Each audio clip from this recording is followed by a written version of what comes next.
Yes. Hey, welcome to Aaron Live. It's May something. It's May 16th, and it's Super Snack Sunday, which could be the biggest snack Sunday of the year. So we'll see. We'll see. I'm happy to say that Shelly Showtime will be joining us this early evening at some point. And so, like I said, she's unpredictable. She could waltz in at any time, so be ready for that. To suggest that I've got a big show, my phone's, this is so typical. My son to call right when I'm doing the show. I sent him a text. I said, I'm doing the show. I'll catch up with you later. He calls me the second I'm on the air. It's unbelievable. Okay, so I have some business to take care of right off the bat. Jeff Potts came in before the show even started with some sass. So I think he's looking for that. I mean, that's like his thing now, is to get some garbage and or to talk some trash and to get that in return. So Angelo's in here. Angelo, welcome. I don't know, to say this is a big show would be an understatement, because this show is huge. And there she is, ladies and gentlemen. Yeah. Shelly Showtime sliding in behind me. There she is. She's on camera. There she is. She's ready to go. She was taking a nap, but I woke her up, and I actually feel guilty. I feel guilty. Oh, but she's here to join us. So, what have I got? I've got so much good stuff today. It's just ridiculous. Jeffrey? Well, the regular crew's here. They're filtering in slowly, as they want to do. And where's the snacks? Oh, well. What do we got? Well, just a second here now. I want to hook me up. I want to I want to do this really quickly. I know, but let's do this for real quickly, just for the early birds here. Okay. Yes, subscribe to my channel because I don't have any room. Okay. All right. We're both. Well, I can actually. No, I don't need you. Okay. You don't need to see me. I desperately need people to subscribe to my channel. I'm just desperate. I'm desperately. I'm sure he would like you too. I'm stuck at 750. We need to get to 1,000. Come on, people! It's like a Jerry Lewis telethon kind of thing. Yeah. Let's get subscribers. Yeah. All right. Let's see. But desperate was a little over the top. No, I'm desperate. How would you pronounce that right there? Well, I can't see. Ooh. Shoot. Ooh. How would you? Schulartist. I don't know, but it's cool. It's any accent. Yeah. Josh Olive is here. Oh, Jeff. See, and there you go. See, they're bringing it. They're bringing it early and bringing it often. Now the show's classed up. The number of viewers will go up when they know. See.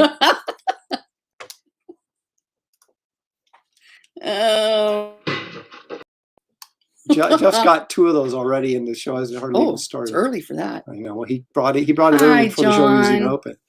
Louis Bright Ribbon's here. Look, Josh has got some Oreo pie. Ooh. John Smith is with us. How about that? It's okay. So let's take a look at the snacks. Banana split. Yeah. See, I got this. It's brownie crunch. Smoothie's good though. Brownie crunch popcorn clusters. Thank you very much. Now these are awesome. Brookside chocolate covered cherries and acacia. You can have those. I love these. You don't like those? I don't like that. And then I stole these from my mom, but she's 90. She doesn't know. So these are awesome. And they're only 230 calories for like a little bag. It's only 130. How many servings are in there? Wait, how many servings? I'm going to say there's 10 servings in there. No. 6. 5? So it's only... That's not bad. That's not bad. Oh, 130 for 50 calories. Well, you don't eat the whole bag. That's the whole thing, right? Just eat some of it. No, I'm eating the whole thing. See, John. Yeah. Okay, we'll spread it out, and then it won't feel as bad. Let's see, John. Okay, here we go. Here's another one. John Smith says he's. Oh, I had to pay him to say that. Husker, you can't have them. This is for John. Let's see what else we've got going on here. Jeff Potts is feisty tonight. Bert Van Vliet is here. John Smith again. Yes to the Brookside. Okay. Yeah. Josh Olive says, I love normal Crunch and Munch. Never tried this brownie variant. It looks glorious. It does. And I'll let you know how it is. Ooh. I didn't even look at that part. I just had me at popcorn. Oh, no. There's brownies and there's pralines and almonds. There's all sorts of good stuff in there. It's just Ooh, yeah. awesome. All I said freaking, bit. not the other. By No. the way, I just mouthed it. He'd be grounded. Yeah. Okay, so let's get right into this. Again, I know. Well, actually, let's get John Smith out of there. Oh, you want your name in there? Yeah. Okay. See, there we are. There we go. Rusty and Shelley Showtime. Well, we gotta come up with some. I'm not. You're Shelley Showtime. You're forever branded. We're gonna make T-shirts and everything. Ooh. So anyway, great. Let's open the show with some stress relief. Okay. It's been one of those kind of weeks. Let's get off the new week to a good start.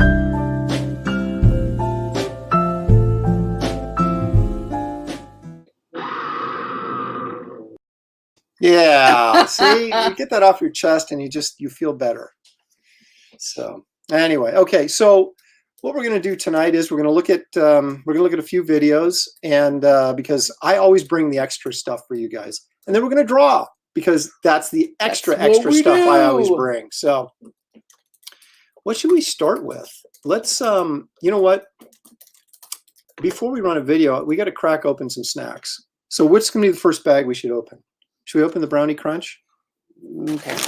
I talked her into it. I said, oh, all right. Yeah. So we're going to try this popcorn brownie snack stuff. I gotta figure out what I'm teaching tomorrow. Sounds good. Go ahead, I'll let you be the first to... First you have to smell it. It smells darn good. It smells like popcorn and chocolate, which is exactly how it should smell. Yeah. The dog likes it. He's down here. All right. Oh, that was a big piece. Oh, no, he hasn't made these announcements yet. Well, he'll keep you hanging for a while. Do you like that loud crunching sound coming over the internet? Mm-hmm. Not bad. That's nice. Which one? Not as good as I thought it was going to be. The Sludge Swamp Thing Commission. Oh, let's see what I have to say. Thank you, Josh.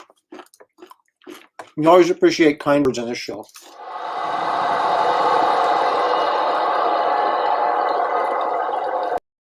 I don't know why it still makes me laugh. No, it's popcorn stuff. You're right. It's not as good as you think. But the more you eat, the more it grows on you.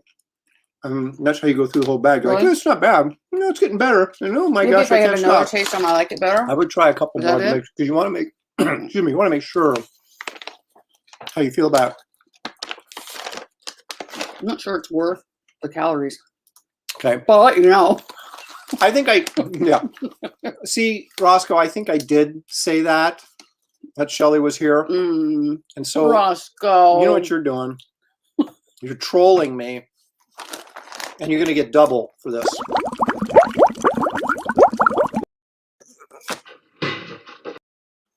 Okay.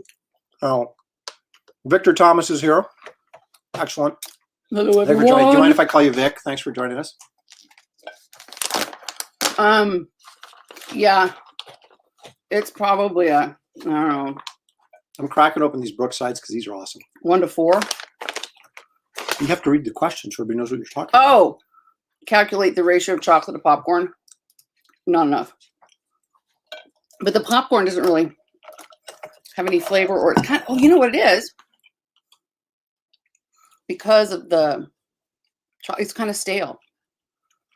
The popcorn is kind of stale-ish. Tasty. You think so? And apparently I can only say certain words like talking like Kirk. Tasty. I like how you get singled out. Hello, people, and Shelley.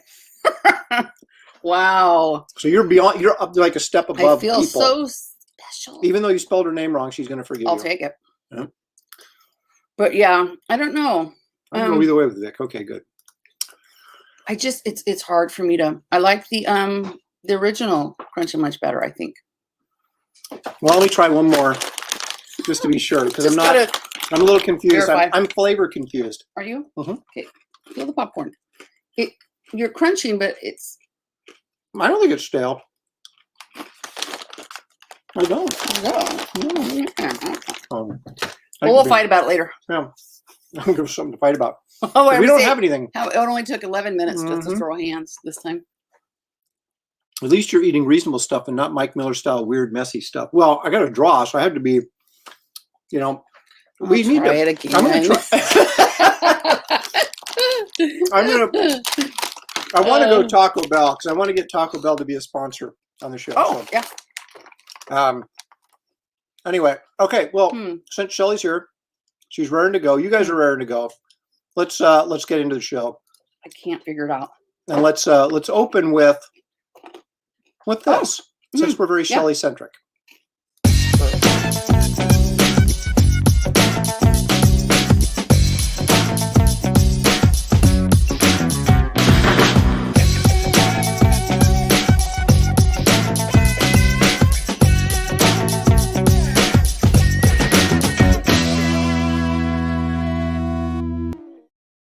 That's right. Not during the making of the video. There was no horned before animals the video. before the video. Obviously, one was. Yeah, that was so fun. Taken care of. That was we were we in Stuttgart? Is that where we had that beer at? Mm-mm. Where was the little town that had the brick roads and stuff? What was that? All of them. Well, no, but you know which one I'm talking about. The one that was that the one that had the place. thing around the church? Yeah, it had the church right in the middle of town. I think it was. So look it up. We can't even remember. We loved it so much we can't remember the name. But we've done 2 shows in Germany in the past, 10 years, probably? 2014 and 2016. That would be the past 10 years. Mm-hmm. And past 8 years. And so that one was the last one we went on. Was it 200? Yeah, I think it was Hamburg. I think that's right. And we were there in December, so they had Christmas markets and stuff like that. Oh. So Shelley was drinking the Glühwein, which is the warm, toasty wine. Glühwein, and en français, c'est vin chaud. Yes. And then we went inside to this little pub eatery place, and she had beer and a horn. So, which you have to do, right? Right. And then she went outside to the Christmas market and bought horns to bring home, which I don't think we've ever drank beer out of. No, but I think our son has out of his. Because you gave one to Josh, and he may have had beer out of his horn. I'm not going to touch that one. Touch that one either. Okay. So anyway, that was Shelley's Con adventure in Germany. It was so fun. It was good times. But now? Yeah, no, that was the second trip. Yeah, it was 2016. So yeah, that was on our way during the Christmas market. Yeah. It was cold. On our way to Stuttgart. Yep. Yeah. That's right. Okay. So now let's move right along with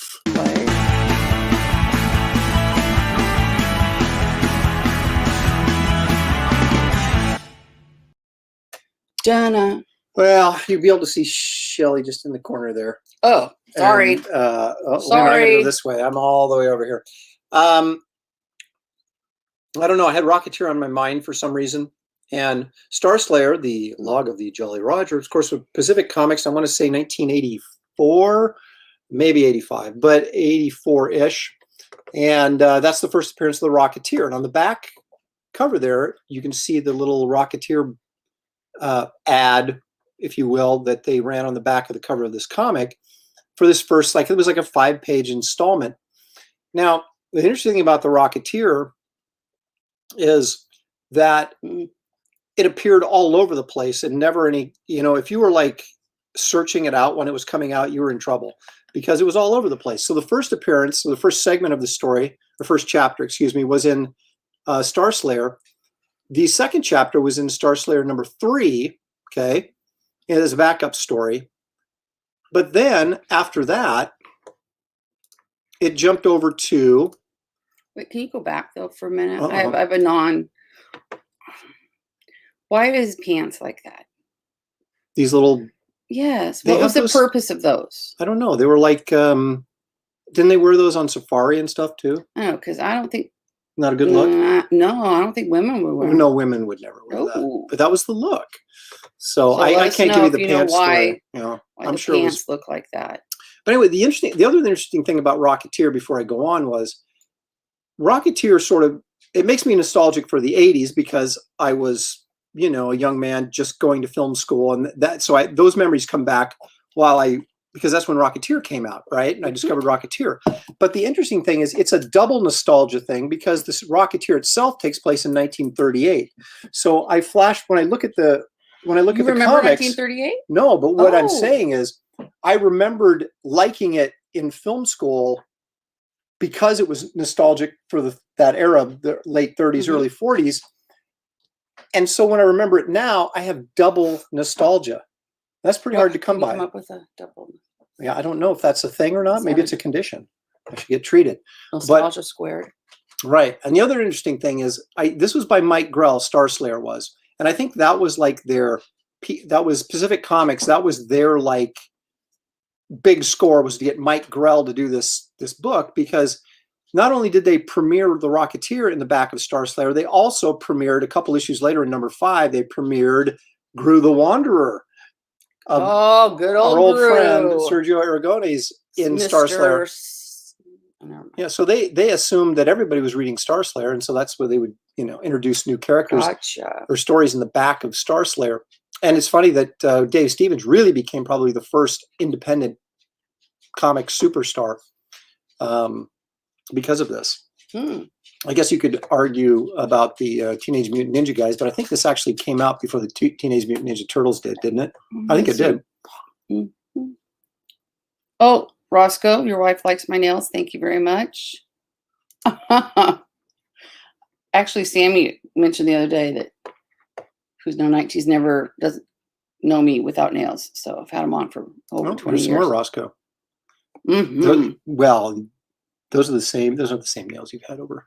No, but I've never had them taken off. Right. Is that like double she grew secret up probation? Yeah. His wife grew up in Dresden. How about that? Yeah. Leg kicks here. Hello. You got to come hard. You got to come Leg stronger kick. than that leg kick. Come on now. Leg kick. Leg kick. Leg kick from the south. Okay. The bean pad is here. Double secret probation. What was that?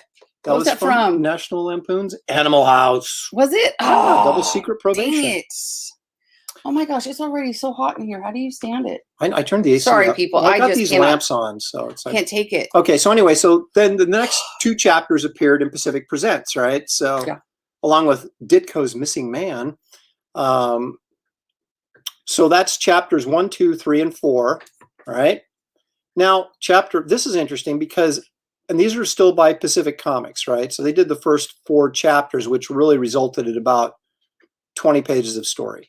Then Eclipse jumps in 84 or 85 and puts out this collection of the 4 previous stories reprinted, but then also the 5th chapter, which would be the conclusion to the first story arc. So this came out by Eclipse, and this is more graphic novel size, a little bigger than comic books and square bound, but it's also great, and I have this. And so then by the time Dave got around to doing Cliff's New York Adventure, which was the second Rocketeer adventure, which kind of took off right at the end of this, we're at Kamiko now. So you have 3 different publishers for essentially now, these were full issues, but you had 2 publishers for the first 20 pages, and then you've got, for the next 40 pages, you had another publisher, Kamiko. Then Dark Horse has to come in at the end to finish publishing The Rocketeer. So it's very interesting. And of course, IDW then collected the whole thing in a hardcover. So it's amazing how The Rocketeer is just kind of scooted from one publisher to another, to another, to another. You would have thought that would not be the case considering how popular. Was that middle and they made a one, movie of it. Was that middle one a poster you had? Yes, that's Dave Dorman. Well, Dave Stevens drew it, and then Dave Dorman painted it. And that was a poster. Give me some. Yeah, that's right. I give you credit. Praise me for that one. That's nice that you remember that, because I did have that. Much. I got that. I think I had that when we got married. And I think it still might be in the garage. It still might be out there. Maybe not in great shape. In the garage. But well, there it is. Okay, so I love everybody loves The Rocketeer. And Dave Stevens was a terrific guy. It's sad that we lost him so soon, but I remember I used to sit next to him at San Diego, and he was quite pleasant to talk to. I did ask him one time at a Dark Horse Con when we'd see some more Rocketeer, and he got a little testy with me because I think everybody was asking him when he was going to see more Rocketeer. Yeah, but he was feeling the pressure. You also have a Harlan Ellison story, don't you? Yeah, we'll get into that another time. The Harlan Ellison story is epic. It deserves a show of its own. The Harlan episodes. Okay, so anyway, that's my recommendation this week. If you haven't picked up and read The Rocketeer in a while, do it. Do it. It's well worth it. Do it. Even if you think the story's like, the artwork's fantastic. So that makes it worth it. That's right. Even if it's wrong.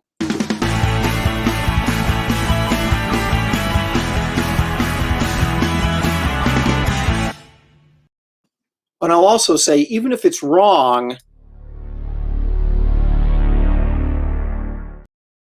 do it. Okay. All right. So what now? Well, now this is kind of what's becoming the educational part of the show. Oh, you didn't tell me I'd do something. No, not math. We'll do that. Maybe we'll do that maybe next week. I'll have you come in with another math lesson. I'm going to need some input then. Yeah. Well, anybody want a math lesson? Say in the comments right now what you want Shelley to teach you in the comments. So, right. But right now, let's take a look at the history of comics with this little segment I prepared. Okay.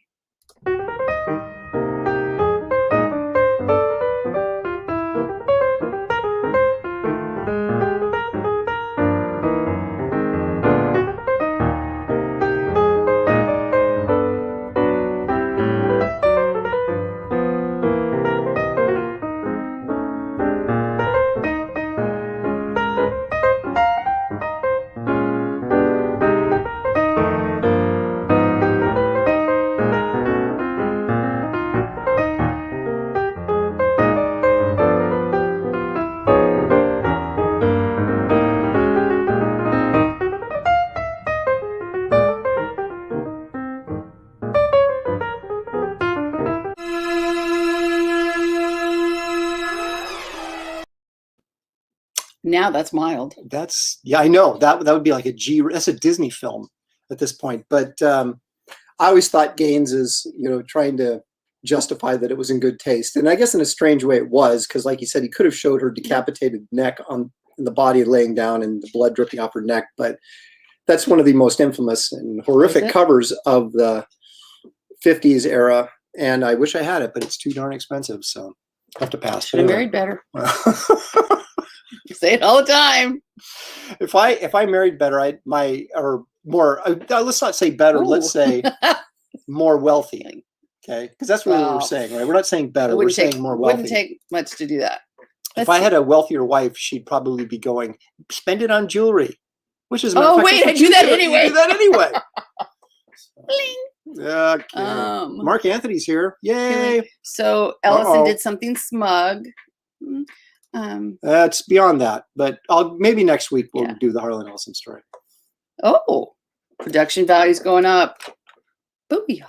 Well, have you been like missing Mark for like a few weeks? Because we're always raising the bar, brother, with production value. Yeah. What's this? Oh, limited. Now, what is that comic art fans thing? Michael Rankins. What is this? What does this give us a link to? There's a piece. Are you saying someone has the original art to that cover? I'm gonna have to go check it out if that's the case. Sell a kidney for that. I know that must be. Limits. Although, look at that, much more educational than math. Shelley, whenever you diss math, Shelley is not happy. My hair was long. Let's not diss math. Okay? Yeah, Mark, I think you've been missing for a while. You've noticed that. Was that Cinderella's mother? Maybe her dad, but her stepdad. Or did she have a stepdad? Probably not. He died, right? That's what he had to. It was a stepmom. Yeah, that didn't look too momish, though. It looked kind of mannish. Except, the beard. But I guess no.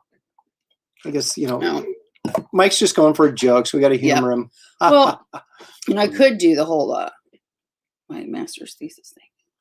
Yeah, I drew pictures for her master's thesis. We had to get permission from Marvel to use their characters. So I did the mathematics behind perspective. So I had to do a whole art history, a whole geometry history thing, and then how over time that we showed how things were in perspective. So like the Egyptians just layered things so that you could tell what was in front, to Renaissance time where things had to be not only correctly done, but explained mathematically.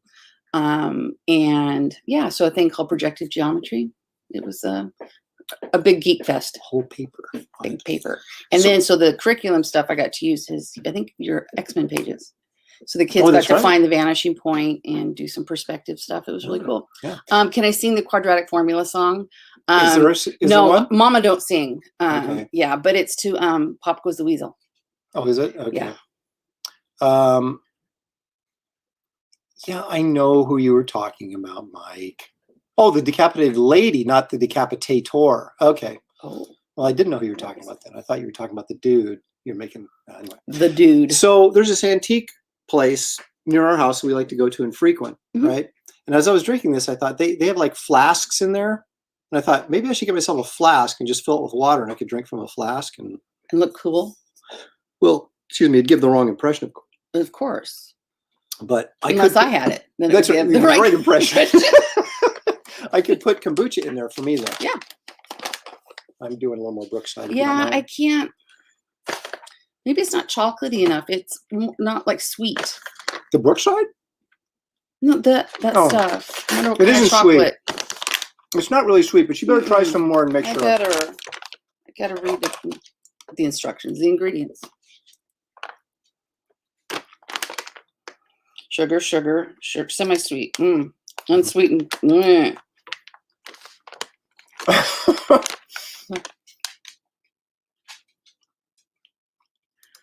Yeah, negative beats. I'm gonna find it again. Can you explain false vanishing points to him?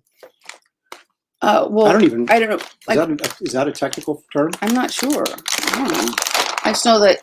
I mean, we cheat that as artists. We cheat vanishing points all the time, and kind of like eyeball it when it's not exact. I do that all the time, which leads me to an announcement I got coming up. But I knew you were gonna work that in there.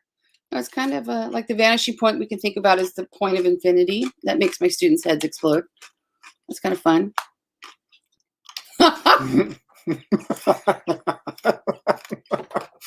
the infinite point, right? Never goes away.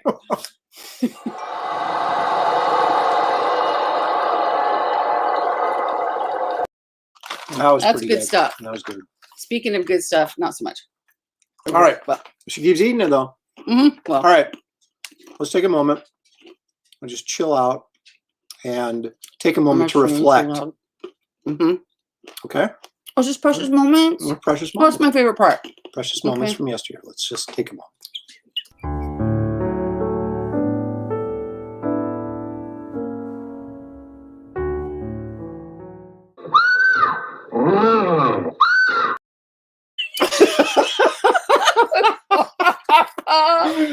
Yeah, baby. Do it again. Okay. Well,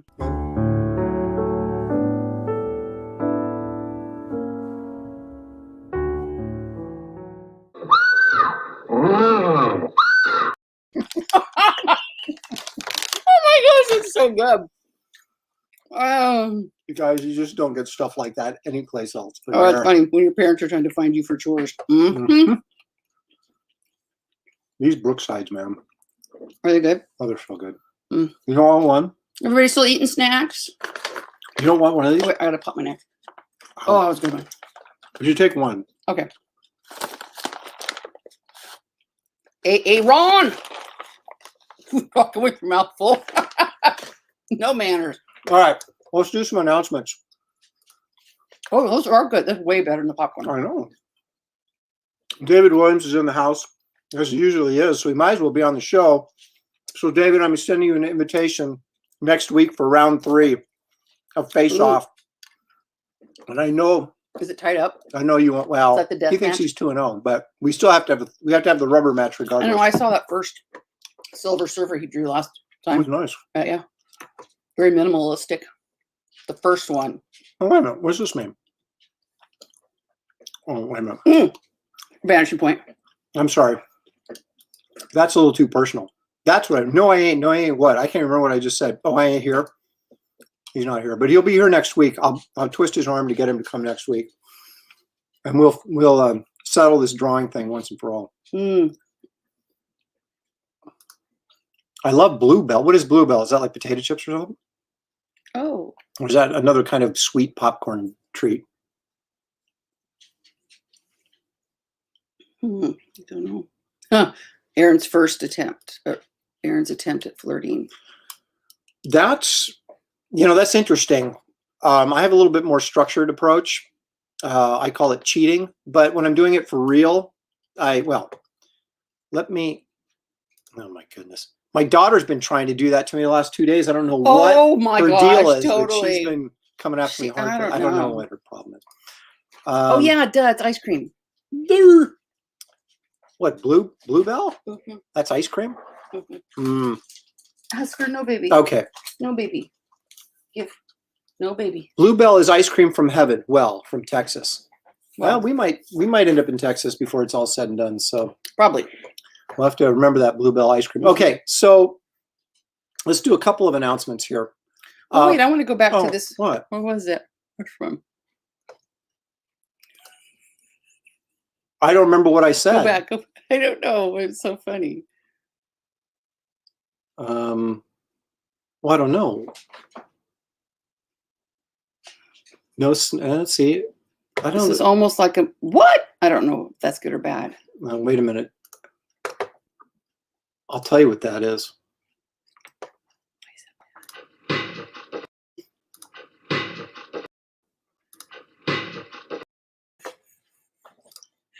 I don't know these things. I don't copy Mike Miller. Mike Miller doesn't copy me because he's been doing it a lot longer than I have. See, there's that's Mike Miller right there. But this is not a Mike Miller show. All right, this is the sophistication level in this show is so much higher than. And I'm not there, so that's right. That's right. Oh. If Shelley's not on Mike's show, how could he even be in the same ballpark? Well, pork skins is a food. Pork skin. I love pork skins. Mm-hmm. Shelley should draw. Oh, David, that's no. Yeah, no. My physical therapist tried to do a drawing of like an exercise I was supposed to do at home, and it was like these they weren't even good stick figures. And she goes, "I don't draw very well." And I went, "Yeah, obviously." No, I don't. No. Sammy should stand in for me. She's at work. She can draw, but Sammy's really good. Here's what she said. She makes fun of the show all the time. But then she's like talking about being on the show. And I said, well, wait a minute. You make fun of the show, but you want to be on the show. And she goes, I don't want to be on the show. I just want the snacks. Of course. But she got called into work today, or she might be floating around in the background stealing this stuff from Crawling us. on the floor. Okay. So that's right. That's right. It's a little prestige tradition to crawl on the floor rather than just walk in front of the camera. We don't want to be seen. We're so stealthy. Announcements. Okay. First of all, I want to plug something I've been working on. No, I've been talking about that science fiction story I did for, I believe, my mom just sneezed so loud we could hear her on the other side of the house. No, that couldn't be her. That was her. That was deep, like low voice, like no, that was her. She's in watching. She started watching the Marvel movies over so she could get caught up. She watched the Falcon and Winter Soldier with me, but wasn't sure of all the backstory. So now she's watching all the Captain America movies. And I told her, you got to watch Avengers 2 before you watch Civil War. So she's watching Avengers 2 right now before she gets into Civil War. That's my 90-year-old mother. I get it. What? The flirting. Oh. Okay. See, now that's it was stuff. Even more subtle. No, that's good. That's good stuff.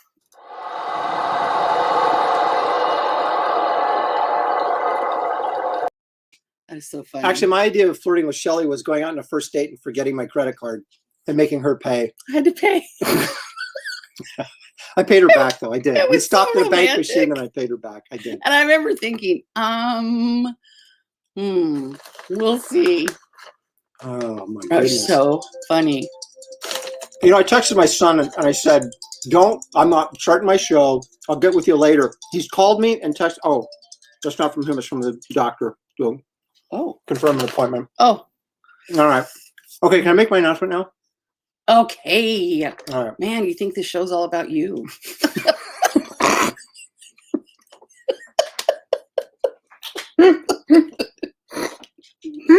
We crack each other up. We can't help it. Oh. It is called, Aaron Live, in case you weren't paying attention.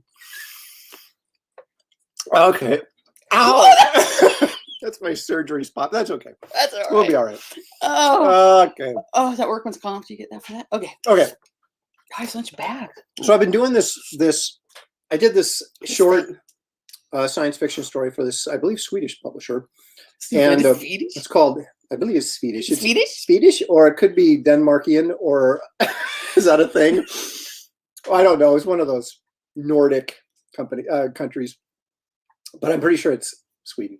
But anyway, so he's like, you want me to pump it up, but I don't really know what the name of the comic is, or when it's coming out, or when it's going to be available. So when I get that information from him, I will share it. But he had me do the cover.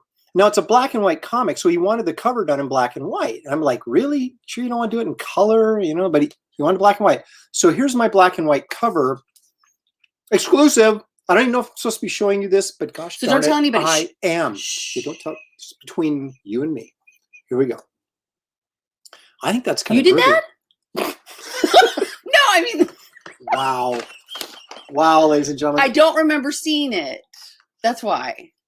No, I remember seeing this because I was like, "What are you doing to yourself?" Because is that the one that Sammy? No, that was inside. That was some of the panels from inside the book. Oh, I got you. That's the main character from the story, but there he is. Oh, wow.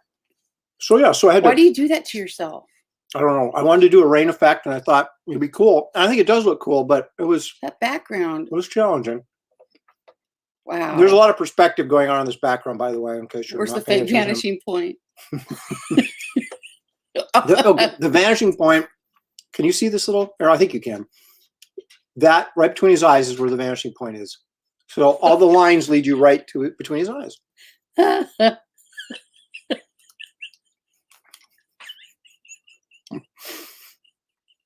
I was right there, David. Oh,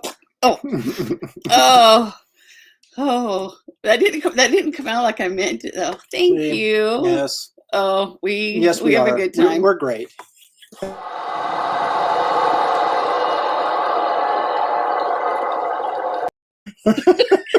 Oh no! Here she goes. The vanishing point. Make it the title of the book. Maybe I should. That's a great. I think it's some weird sci-fi number, like like George Lucas's TXH 1138 or something. So, or THX. What was it? Yeah, THX 1138. What did I say? I don't remember. This? Yeah. Shelley Live with guest artist Darren Questy. I swear. Left.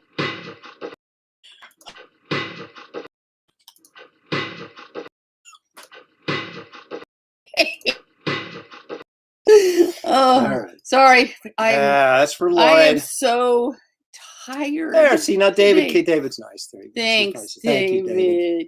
Johnny Fitz is in the house. And he says, art looks cool. Thank you, Johnny. Appreciate it. Jeff. No, I haven't been to the range. Oh, thank you. John. Hiya. It will. I have to go.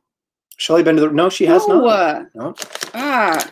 Yeah, a little bit more of this because it's so bad. I have to have just a little bit more. No, I actually had a thought last week that I was going to call the guy and get an instruction, but then my dad had a procedure on Monday and then had a pseudoaneurysm in his legs. He had a femoral artery thing and has been in the hospital since. So I've been a little preoccupied, and he's finally getting transferred to another hospital tonight. But he is doing better, right? As of right now. Yeah, I spent, what day was it when I was there all day? 2 days ago. Thursday? I don't even know. Wait, Saturday, so Friday. Friday. Yeah, slept there for 7 hours, and they asked him if he remembered seeing me, and he didn't. But got really confused, and a little bit of dementia going, and so yeah. So I'm a little tired, which makes me laugh a little bit more than normal human beings do. Okay, now that we've brought everybody down, let's no, but he's doing good. Like today he knew good. Yeah, at least he he didn't remember I was there, but he could recall everybody. So okay, so the other big announcement I was going to make today, and I got bigger announcements coming later, but not in this show. So those are like, I'm trying to hook you guys in and really is I'm going to start a Patreon channel. Oh, that's right. With instructional art videos. What did I say? Patreon? Patreon? Patreon. And the first video is going to be about perspective. I've shot part of it already. Some of it kind of sucks, and I have to go back and reshoot some stuff. But yeah, so the first thing is going to be on putting perspective in perspective. But that's going to be a Patreon thing, and I'll try and make it as cheap as possible. So anybody that wants access to it can get in on it. But that's the first thing. I could do a little thing. You could. I know a little bit. She knows a little bit. I don't know. I perspective. can't draw. Well, I can do a tile floor. You can be like, you have your glasses on and kind of be lecturing over my shoulder as I'm, And also, don't forget, at the end of this month, it's either going to be the last weekend of this month or the first weekend of June, ErinCon 2021. 3-day event. It's going to be huge. Wow. So you don't want to miss that. So those are the two big announcements. And I wanted to preview. Did you put it in the phone? No. You guys. I haven't quite settled on a date yet. Okay. But you heard it. You heard it live right here, so you know. The last weekend in May is. What's going on? That's Memorial Weekend. Okay, probably not a great day. So the next weekend then. First weekend in June, which is kind of what I was thinking anyway. I think I might have graduation, but it doesn't matter. Well, yeah, but ErinCon, that's doesn't matter unless you're going to do, unless you cosplay and dress up for the con, you don't. That's never going to. You don't need to work the table. Well, that's never going to happen. Maybe I'll get Samantha. Never dressing up. Okay. Not even in my skinny days could I have done that. Yeah. So anyway, that's kind of what I got going. Now the Patreon thing I wanted to have launched by the 1st of June, but it depends on how quick I get these videos made. Because the first shoot. Patriot is what he said. Yes. Would I say Patriot? I don't know. I don't know what I said. Oh my gosh! How many snacks can you shove up your nose? Okay, David, I'm uninviting you for next week. No, I'm not. So there's excitement. There's excitement about ErinCon in the feed here, and I think that's good. There should be. Turned off road. I don't know if I should feel good or insulted. Hey, Patrick Swayze. Well, that's true. He had hair. Sure. You may be there. I hope so. You'll be there. You'll be there. We know. Okay. So anyway, I think I want to check my my videos here and make sure that's everything. Yeah, I think that's. So. I think it's time to walk right into some drawing now. Usually during this portion, where we're doing our little shtick, that's when our shtick Nighthawk Warrior Comics checks out because he's here for the drawing, and if there's no drawing, he doesn't appreciate the entertainment value we provide before the drawing. But he's not here, so he'll be watching the video after the fact. Maybe. Don't feel bad though. It's okay. Yeah. I don't always appreciate it either. Yeah, but you're involved in it, so you have to take some responsibility for it. No. So I woke up from a nap for this. I know, but the people expect you to be here, and when you're not. That's not hair. That's a mullet. He's talking about my hair. Patrick Swayze's hair. Oh well, think of the time. Back there, was it a mullet? No, I think maybe it was when women had. It's called a bi-level, because I had quite the rockin' bi-level haircut. Bi-level. My students the other day asked me if I had. Mrs. L, you had a mullet? Oh no, child. Bi-level. We called it a bi-level. I was rocking that bi-level. Just a little bit more snackage. It is Super Sunday, Super Snack Sunday, something like that. Super Snack Sunday. Super Snack Sunday. Snack. All right, awesome. Delicioso. All right, well. This is so true. Paul understands. Thank you, Paul. Yeah. Oh, man. All right. Well, I guess, Shelley, it's time to switch cameras. All right, get it. If I can pull it off. Get it. I think it's this button. I think our lighting in here is really bad because I look really old. Because it's not the gray hair or anything or the age. It's the lighting. Right? I know. Well, it's and I look older than you. The bags under my eyes, you could pack with them. Oh, see, now look at this. I didn't realize this.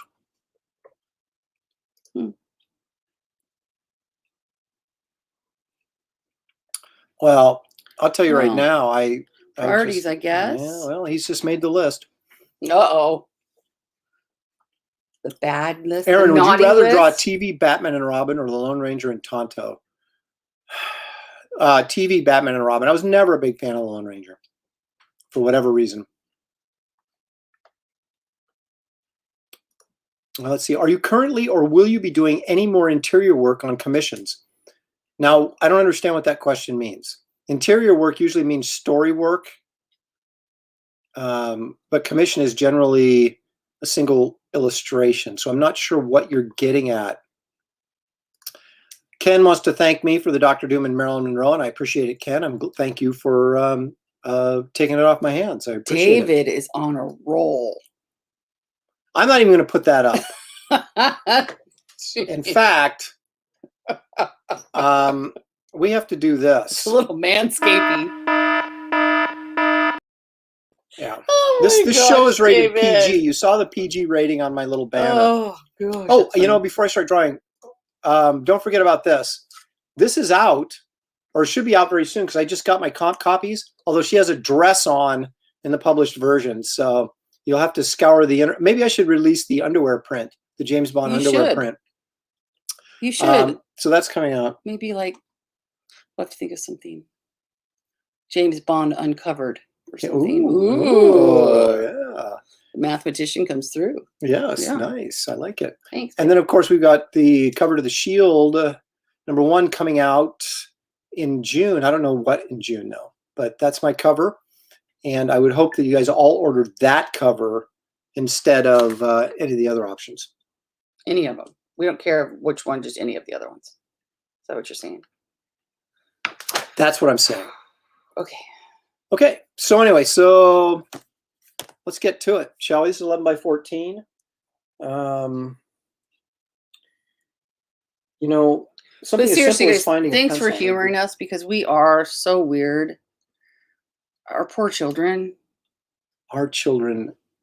I was just reminding my daughter how lucky she was to have parents of our disposition. Excuse me. Well, maybe sometimes. I don't know. Sometimes they wish they had more mature parents. Anybody can have normal parents, right? Yeah. So I suppose. We go that extra mile. Of weirdness. Of abnormal. So what's on the agenda? What are you drawing? Or are you going to wait? Or did you already say it and I ignored you? I haven't drawn Wonder Woman in a while. And I'm kind of feeling it. So. Score Shelley. Yep, thank you. Release the print. Oh, my bad. I had in mind a few pages. It's a long story to pitch you to do the artwork. Oh, yeah. It's an email. And I had in mind a few pages long story to pitch you to do. You may message me on Facebook or email me at aaron@aaronlopresti.com for details, and we can certainly have a conversation. That's that's what I say. I can't. I've been doing this back surgery thing since 1993, where I spent end of June to mid-January pretty much in bed, recovering from surgeries and stuff. So I decided if I was upright, I was going to have fun. I didn't care what I was doing. So I'm still trying to adhere to that, even though I've now had 3 more back surgeries in the meantime. I'm still practicing that, I hope. Is that blurry or is that just me? Is this blurry? Yeah. Yeah. Is it on autofocus? Go to advanced and see. I don't think it is. No, autofocus is off. It's just the way of the zoom in a little bit and see if that does anything. It becomes more clear when I start inking. It's these soft lines and the light reflecting. Why don't you want autofocus? Because every time I move my hand in front of it, it blurs and then refocuses, then blurs and refocuses. David! What does he say? He is on fire! Aaron has a little, oh my gosh. Hit the language alert again. The brand. Oh. Language alert, that one.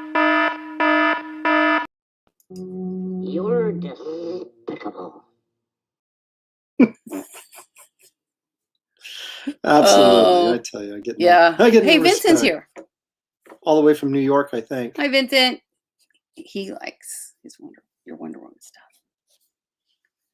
Wonder Woman. I want to do something sort of artistic We shall see if it actually turns out that way. Funny that you would do something artistic. Well, you know, beyond the average. WW versus Jane Foster Thor. Ah, Oh, Wonder Woman. Duh. I don't like Jane Foster Thor because I don't like the helmet. You can't see her eyes, and that to me is where most of the beauty is in the eyes. And so if you're not drawing the eyes, it's kind of like, It's the dog eating caramel. Nope. What's he doing? I don't know. I think he's probably passed out in the hall. Yeah. When he gets to a point where he doesn't get the attention he wants, he just goes and crashes. He pouts. Yep.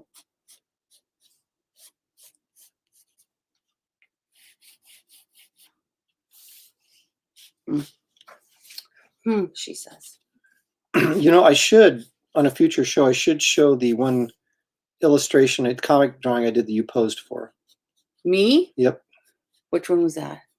That was the Turok one. Remember where you were on the ground holding your hand up going, eh.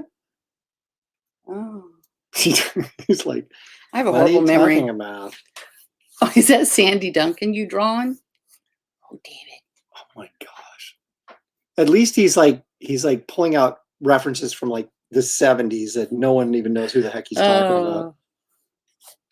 Yes, it's Sandy Duncan, of course. Sandy Duncan as Wonder Woman. Hey, Vincent. Nice. Yeah, he's doing okay. He's still physical therapy, doesn't have full range of motion yet, but he works He's hard. getting there. He's way better at it than I am. I have no restrictions on drawing All right, now. night, Johnny. It does make my shoulder sore, but I am doing it pretty regularly now.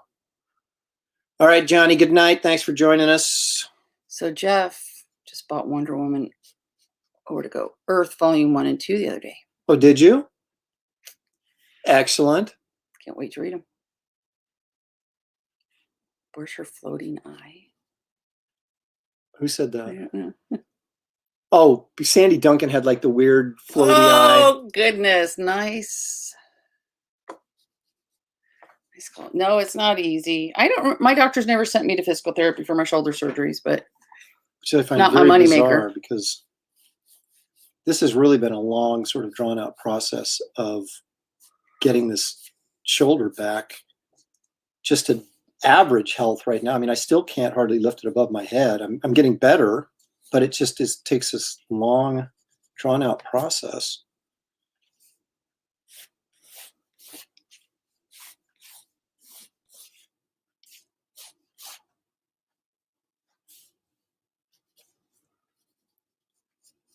I probably didn't have a full tear, though. Well, all I know is they like took the tear and pulled it back down and sewed it back up together. So yeah, my it was wasn't like that. And one of them wasn't a tear; it was that calcification stuff in my tendon. Oh, that's hyper potato! All right, completely different. we had some brownie crunch and munch, which was a little disappointing. We had some Brookside Talk like a little bit more, chocolate cherry thingies, which are not disappointing. oh my gosh, so good. danger! Now I haven't cracked these open yet, but these Knott's Berry Farm premium cookies. These are like shortbread cookies with a little raspberry and strawberry. These are awesome, and they're only 230 calories for this whole bag, so you can't complain about that. Yeah, that's his money maker. He used to shake it, but that's how he probably hurt himself.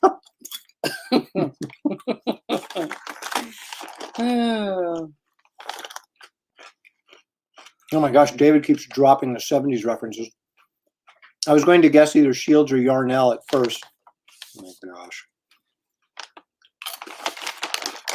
Didn't they have a variety show? Shields and Yarnell? Oh. They were like mimes and they would dress up in those like little black skin tight costumes and they would They dress up like mimes, you saying? They were mimes that dressed up like mimes. You know, with that black, yeah. Oh my gosh, that's funny.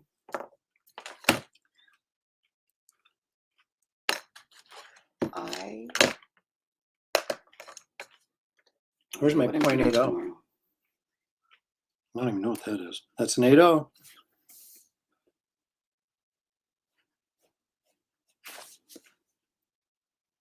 It's a dead 80. We should. So throw what's it your away. favorite like angle to draw faces from? Like not straight on, obviously. Straight Or on's is boring. it? Is it? Yeah. My favorite angle? I'll show you Not exactly my profile. favorite angle. Yeah. Hold that for a sec, would you? Ooh, yep. Sorry. This is my favorite angle. Don't ask me why. I won't.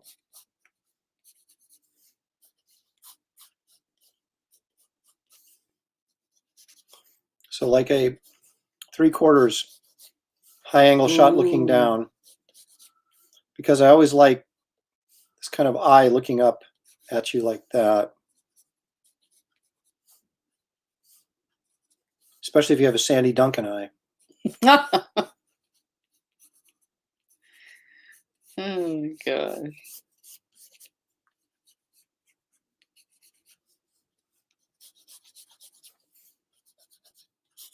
Yeah, that's the money. That's a spooky. That's like like that. you're in trouble look. Mm-hmm. Mm-hmm. So that's my favorite angle. You probably saw that a lot. What? The you're in trouble look. That's what, When I was in school, yeah, I actually was. I was a very good student, but I was a class clown, so I was always getting in trouble. I mean, always. This show does have it all. Give her a goatee.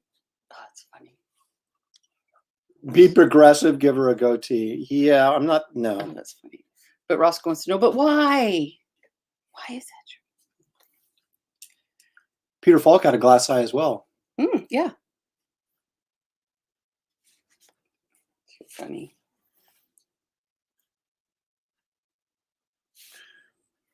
Oh, I was supposed to ink over these pencil lines with gray marker. David Williams keeps telling me to do that, and I haven't done it yet.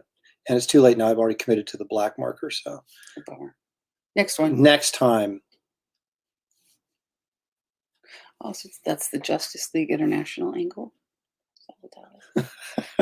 I don't know, is it? You see, if you look at my work, you'll see I do that angle a lot because I just kind of dig thanks, it. Josh. Remember to hit the like button and subscribe. Tell all your friends, please. Yeah, that's true. Thank you for reminding me that. We have 30 people watching now, so that's like a best chance to go in and if you all tell 2 people and they tell 2 people and so on and so on. That was an old commercial from the 70s. There's nothing but 70s references in the show. Oh, you know what else? We'll save it. Okay. We'll save it till somebody says something. Another one. Ooh, what can I say? What can I say? It doesn't take this crowd long to insult me, so. Well, I like that eyebrow. My eyebrows are good. Well, these are actually drawn eyebrows. Yeah, Aaron was the class clown. He's the guy that read the announcements every morning. Yep. emceed the assemblies. Yep. So when I taught at his old high school, and I was the head volleyball coach there, and I shared a classroom with one of his former basketball coaches, and people would say, "Oh, do you teach your Lopresti? Oh, do you know an Aaron Lopresti?" And I go, "Yeah, I married him." And they'd be like, "Oh," and then walk away. No, they. I'm sorry. And they would all, "Oh, I remember him." Blah blah blah. No, actually, he's the other way around. When we met, I was a little bit country, and he was rock and roll. Yeah, I had to sort of like adopt her her love of country music. That was part of the deal. And what did I have to do?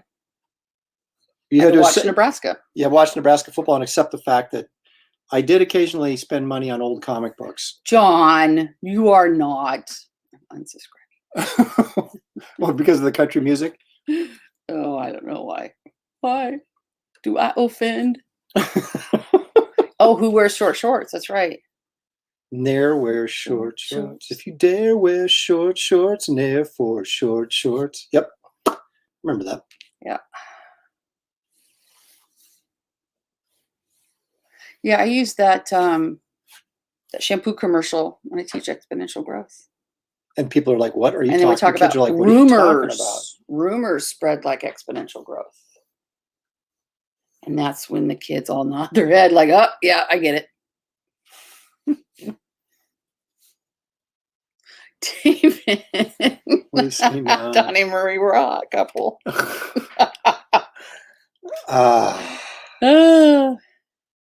You get your wife back, your dog back, your truck back. Yep. I think Rascal Flatts did that song. What was it called? When you play a country song backwards, you get your truck back, your wife back, your dog back. Yeah. Oh, I get it. Yeah. In fact, last night you were talking about all the country concerts I drug you to. Well, your dad, who used to be a car dealer, Yeah. would get tickets all the time for these like appreciation concerts. And so we'd always have tickets and backstage meet and greet stuff. And yep. So we went to a lot. mm-hmm.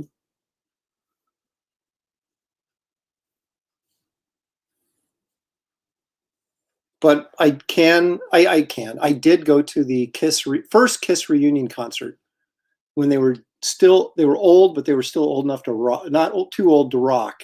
They're old enough to rock. We hope so. Yeah. Awesome. So, yeah, me and Gene Simmons were Where's the last one I went to? The last concert I went to is when I went with Melissa. I can't even remember which one. Oh, it was George Strait. See another country one. Yeah. Do you know what movie we watched in the hospital when Josh was born? It was featured a country western guy. I was kind of busy. No, it was after after you gave birth, so it's kind of a recovery in there. But I had surgery, so I was. Was it the George Strait movie? Yep. Can't remember what it's called. I can't either now. But you know which movie I'm talking about, right? Yeah. And I also drew a page of sludge in the hospital, and I kept that page. You did a Spider-Man thing too. Did I? Yeah, because the nurse was all. Oh, I did that for the nurse, right? Yeah. I did a Spider-Man sketch for the nurse. Yeah. Yeah, Pure Country.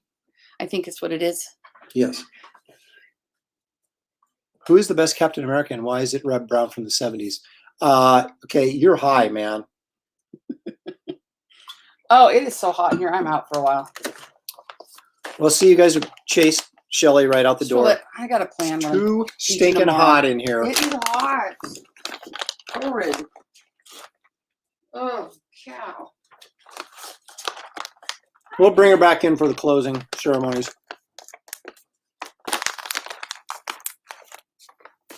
I'm still eating snacks, by the way.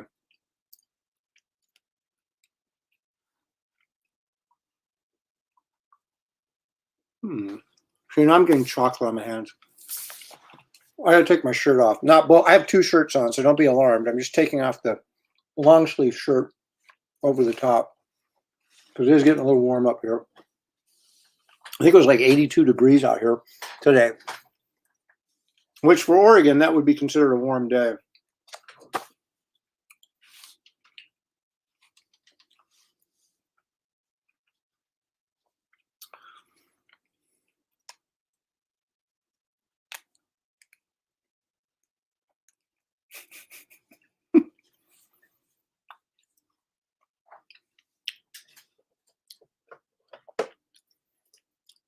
David, I don't even know what to say about that, but I'm putting it up there anyway. We'll let the crowd be the judge of it.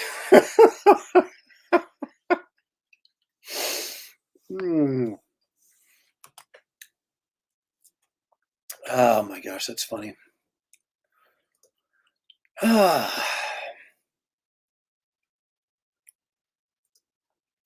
No, he probably is. I've never met the guy. I've never seen him around the convention circuit, which it would seem like he'd be a logical guy. Reb Brown would be to be hitting the con circuit as, an older actor that, has superhero connections, obviously. You know who I did meet was the dude who played Flash Gordon. He was also Bo Derek's husband in 10. Gosh darn it. I'll think of it in a minute. You guys will know before I do.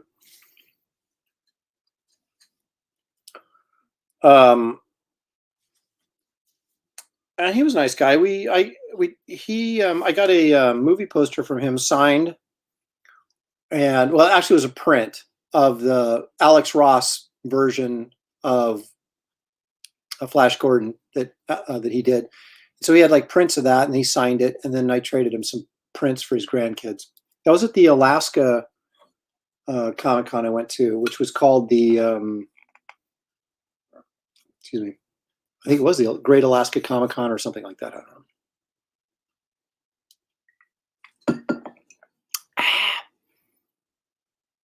He was at the Comic Con you were at Anchorage. That is correct, Jeff. He was. That's where I met him. Sam Jones, yes. Very nice guy. That's a pretty good looking Wonder Woman, if I do say so myself. But I'm going to go the extra mile on this. I'm going to color her.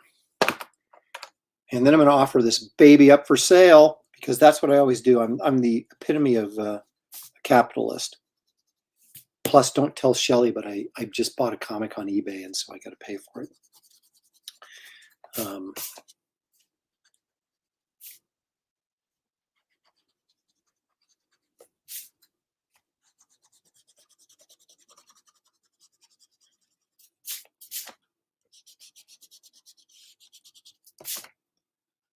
And those of you waiting on commissions from me right now, if there's any out there in the audience that are waiting on commissions, I am getting through the list, but I have some covers I have to do, and so I'm kind of working on the commissions as I'm, doing the cover work. And I also have a major commission that I'm working on right now. It's a double-page spread of the Justice League fighting one of the Brainiac robots, and it is there's quite a few characters on it. And so it's a kind of a big piece. So that's sort of slowing down the progression of the normal commissions, but I have every intention of getting those done in a regular fashion. So, but like I said, being out for 6 to 8 weeks from drawing has sort of put me a little bit behind. So, okay, now check this out. This is the new Copic. They look like Sharpies. And I think I brought this up probably last week, that they're exactly the same, except they carry less ink. And they're just the same price. So, yeah. So that works out really well for them. Mark Anthony wants to know how long for a commission. Probably 2 weeks. Like, I got some stuff coming up here in June. I hope that, if you were to ask for a commission right now, color one, you'd be looking at probably 2 weeks, give or take. It's not like months, it's just weeks. So, but I have this double page spread. I will finish it this week, and then I have another cover that I'll get done this week. And I have to color the Garbage Man pinup that Danny Mickey inked. I'm almost done with that, and I'll show that next week as well. So you want to tune in for that, because that big Garbage Man collection is coming out at the end of this year. And I should be able to say who the publisher is by now, because maybe not till, what'd they say, June or July, maybe. I don't know. I'll check with them and see if I can reveal that secret publisher. I mean, you don't have to be a genius to figure it out, but I'm still,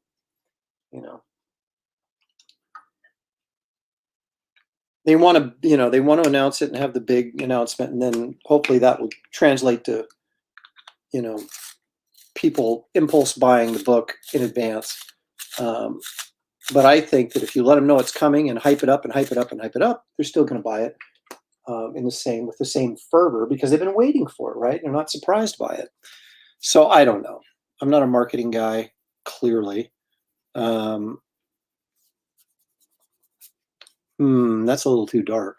I don't like that. I'm going to let's start a little. Well, I got this pink. I got this really sort of light pink. I'm going to go with this. Just kind of give myself a base color. I should do a thing on when I'm watercoloring. I will. I am going to do the whole idea for the Patreon thing is to get a platform to put my instructional videos on. I mean, I'll still do the live feeds and drawing and stuff like that, on YouTube for free, but I'm going to put together some, 45-minute to an hour videos that are just pure instruction. And if I do it on Patreon, for like whatever, $5 a month or $10 a month, whatever they charge, I'm still investigating that. And you'll get content. And I'll probably use the Patreon, to release more Kit Carter strips. So,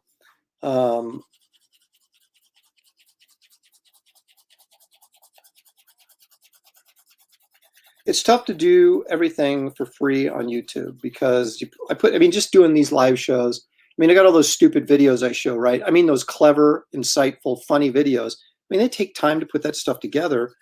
And, when you're putting together an actual instructional video where you're editing and just all sorts of crazy stuff, it takes a long time. So I got to do something where at least I can get a little bit of cash coming in for the time I spend putting it together. So that's kind of the thought process behind that. But it should be, I'm of course going to format it like most people do on Patreon, where it's you keep your costs down and you hope that you get a lot of subscribers. So therefore you're not charging an arm and a leg for people to watch a video. You're charging very little for one person to watch a video. And then hopefully you get a bunch of people watching the video and then it all works out. So we shall see.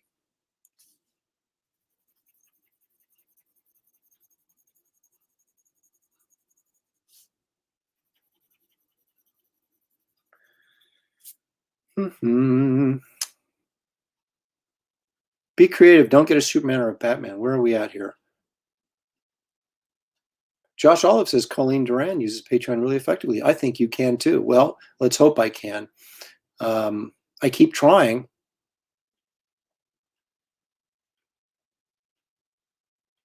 Let's see. You're supposed to undersell and keep expectations low. Say, my book is coming out. I'm not that excited for it, and you guys shouldn't get it. That's the correct tactic.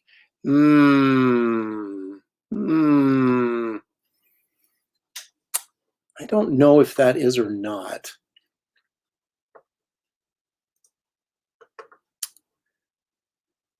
When Vic says something like that, I'm going to respond with this.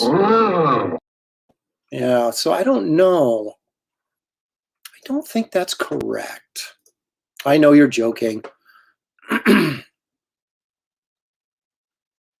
Mike did a bad out Ramirez from Highlander. That was great. I have no idea what that means. I have no idea what that sentence means. That is how disconnected I am. I've never watched Highlander, never looked like anything I wanted to watch, and so I haven't. But I know there's a huge fan base for it.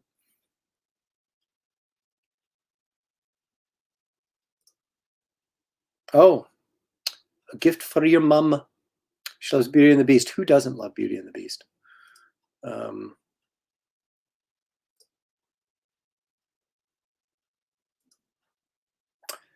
C. Quinn found an issue of My Greatest Adventure by DC that featured Government. Is the character not exclusive to DC? Not anymore. They gave me the rights back to it because we had a we had a contract, and the contract stipulated that they had to use the character a certain amount of time over the course of, I think it was a 3 or 5 year period. I can't remember. And they didn't. In fact, all they had to do to keep the licensing for the character was do like a one shot every 3 years. And they would have been able to keep the rights to the character. But Dan DiDio gave it back to me. And maybe, he saw the writing on the wall. I don't know. But no, it was long before he was let go. So I don't know. It was very strange. They gave... in the same anthology book is Kevin Maguire's Tanga, and he had the same deal I did. and they gave him his back too as well. And that was a more unique character. Garbage Man, of course, is more of a traditional Swamp Thing, Sludge, Man Thing type character, but Tanga was something they didn't necessarily have in their arsenal. So it was just very strange to me that they did not keep the rights to those books. I mean, why wouldn't you keep the IP just in case, especially if it really cost you very little to do so? And but so anyway, I got the rights back, and it's being put together in a trade paperback. The difference is, for those of you who don't know, Batman appeared in it in the comic originally, and obviously I don't own the rights to Batman, so I had to take the pages out that had Batman in them, and I had to put in my characters. So it's actually this trade paperback, although it's reproducing all the stories I did for DC, it's got 18 pages, I think, or 21 pages or something of new material that you guys have never seen before. And it's the debut of a new super team, which is part of the Aaronverse or the Lopresti-verse, or whatever you want to call it, or whatever I want to call it. So it actually is worthwhile beyond just getting, the thing reprinted in trade paperback for the first time. You're also getting new material in it. And so that makes it sort of interesting, or I'd hope it'd make it sort of interesting.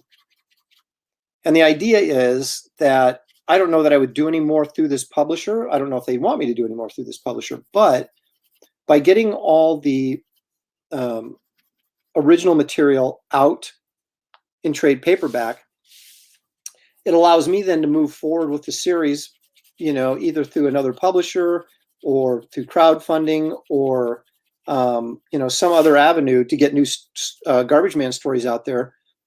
And then without me having to publish the reprints so people can get caught up, they'll already be out there on the market. And I can say, hey, go pick up the trade paperback from Amazon or wherever and get all the backstory. And then so you have it available for when you put the new material out. So at least that's the idea. So we shall see. Because I do have sludge stories. Wow. Freudian slip, right? I do have Garbage Man stories that, I haven't done yet, but I have one written, and that almost appeared in the miniseries as a story segment in the miniseries, but I changed it at the last minute because I didn't really like the ending. But since that time, I've come up with an ending that I'm happy with, and also gives me an opportunity to introduce yet another character in the Lopresti-verse to get it out there. So we'll see how and when I can do that. But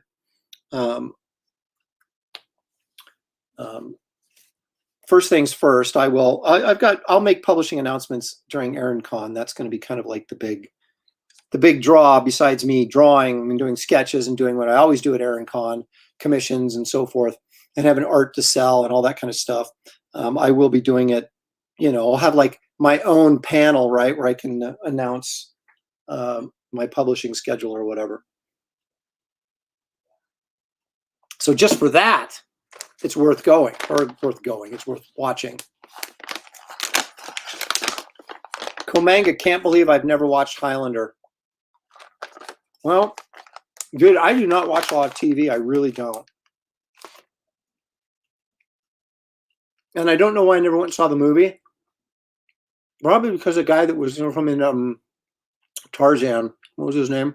The actor that was in that. I was like, yeah. Didn't really do anything for me.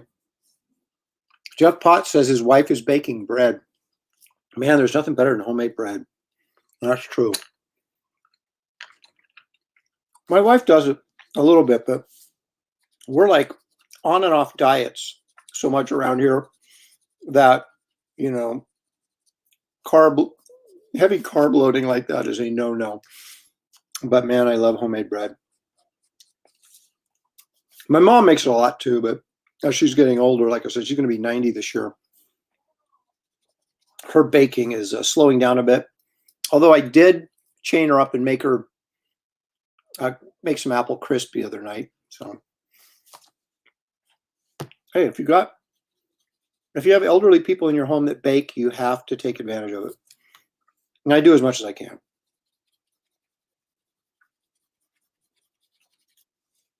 I sound like a horrible son, but I'm just joking, of course. Although she did make apple crisp. She's quite the little baker. As grandmothers should be. Because she is, of course, a grandmother because I have kids. Just do the math.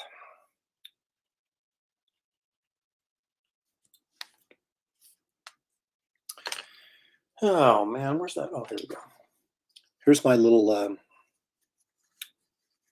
I use this for colored pencil. I use it for marker.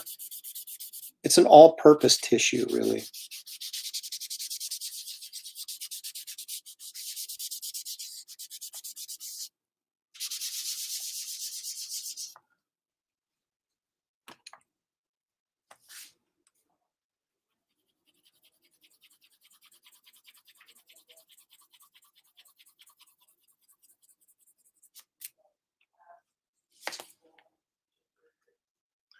Now, for some reason, the color, I mean, maybe it's just the color spectrum, but the colors are actually showing up pretty well today. These are actually fairly accurate to what this actually looks like.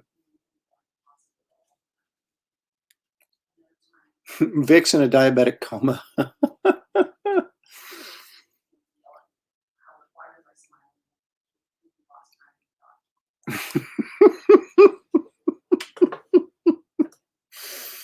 Oh, man.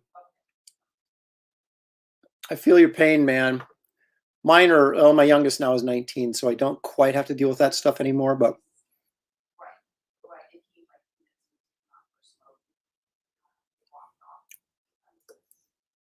Well, David, I may make you a guest on the con, so you can't troll me. You'll be on the show. We'll see.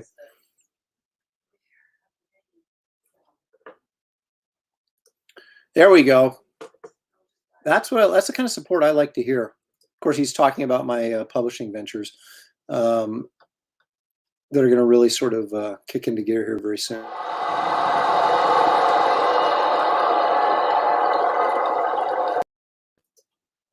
So, oh, look at that, David. Want to bet? Oh, David, you've never met a live feed you didn't like. It doesn't take much for me to coerce you to come on. See, there we go. That's what I like. That's the kind of corn that this program appreciates. Dad's at the other hospital. So it went okay? Yeah. Get ready. Waiting to be evaluated by the surgeon. Mm. So listen to this. Roscoe Davis says, can you get diabetes of the eyes? Because that art is sweet. Shelley gave you the thumbs up on your joke.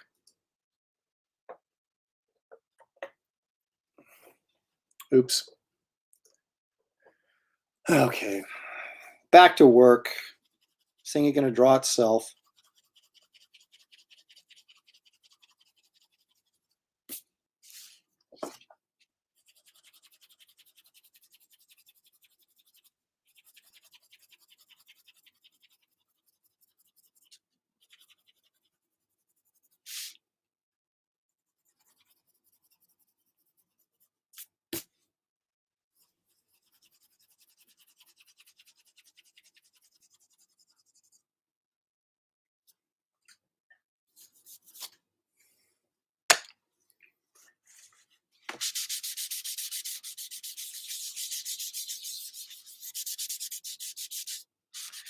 I almost did a dead man portrait, and I don't ask me why.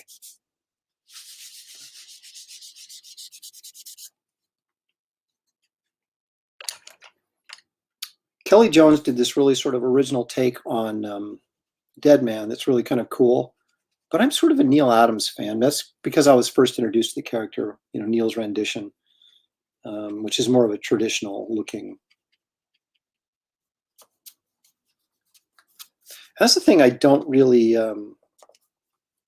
understand about DC or Warner Brothers. Dead Man would be a great movie or possibly television show. You know, a ghost trying to figure out who killed him. You know, I think that's good stuff right there, and they're just sort of ignoring it. And also the Spectre.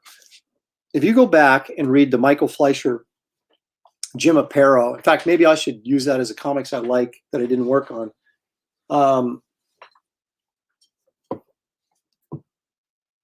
That series from the 70s in Adventure Comics was fantastic. And now I went back and I have to admit, I went back and reread some of it, and some of the dialogue's not the greatest in the world, but the story concept is fantastic. And that would be, if you did that version of the Spectre where he's like, Jim Corrigan's this cop, but he's really a dead cop, and he's the Spectre, of course. And so, you know, as Jim Corrigan, he's a detective, he finds all these bad guys and then goes and visits them as the Spectre. But it was really violent. I mean, he's like making people, you know, killing people and making them, their hands melt and all this kind of stuff. So it was, you know, it had a really kind of a hard edge to it. And in case you haven't read it, I won't spoil it. But the whole story actually was really, really good. So it ran through about 10 or 11 issues in Adventure Comics, starting, I think, with issue 410, maybe, somewhere in that neighborhood. But if you have not read that, I highly recommend it.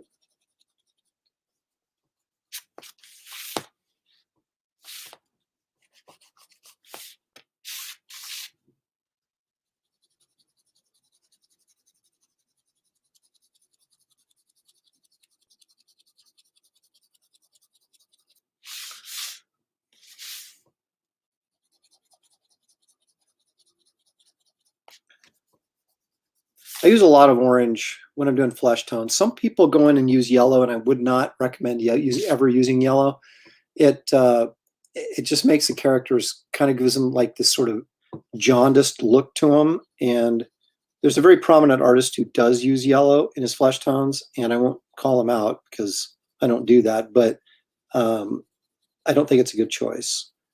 And so I use orange because I also think the best color scheme, or the most flexible color scheme, is the orange-blue complementary. And so even when I'm doing painting and stuff, and I know you need to mix it up a little bit, but I get sort of, you know, I like I said, I think the orange-blue complementary is the best color scheme and the most flexible color scheme. And so my flesh tones always have orange in them, and of course the backgrounds are always cool, bluish. Red-green is a little bit trickier because of the association with Christmas, but it is a doable. And yellow-purple, I did a painting once in a yellow-purple complementary or yellow-violet, just for saying I did it. It turned out okay, but it's not, you know.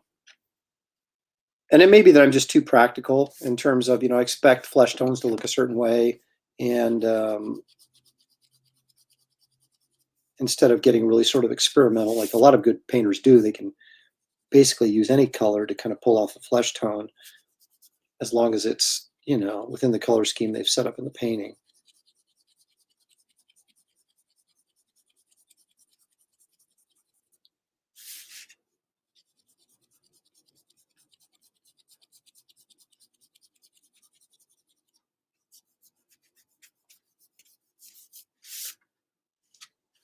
But even if I'm doing darker skinned characters, I'll go in with a burnt sienna, which is a brown, but it has a red tint to it, and sort of warms up the flesh tone. So even if you're doing, you know, like an African American character or something who's dark skinned, using that instead of just using random browns, you go in there with a darker brown, but then you kind of mix it in with a burnt sienna, and it gives it some warmth, because there's it's kind of that burnt sienna leans into the red a little bit. So even when the point of all that is, even if I'm doing a darker skinned character, I still will use stuff that pushes into that red and orange realm. Because flesh tones are generally, are warm, right? If you're doing Frankenstein or something, obviously you're going to go in the opposite direction. But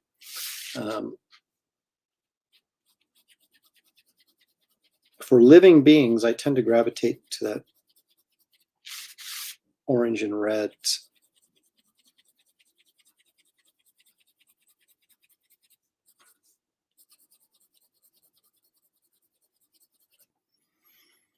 Now, Norman Rockwell, from my understanding, did his underpaintings in Mars Red, which is really kind of a very sort of grayed down violet. And violet works really well in flesh tones as well, because again, it's a red. It has a red base to the violet, obviously.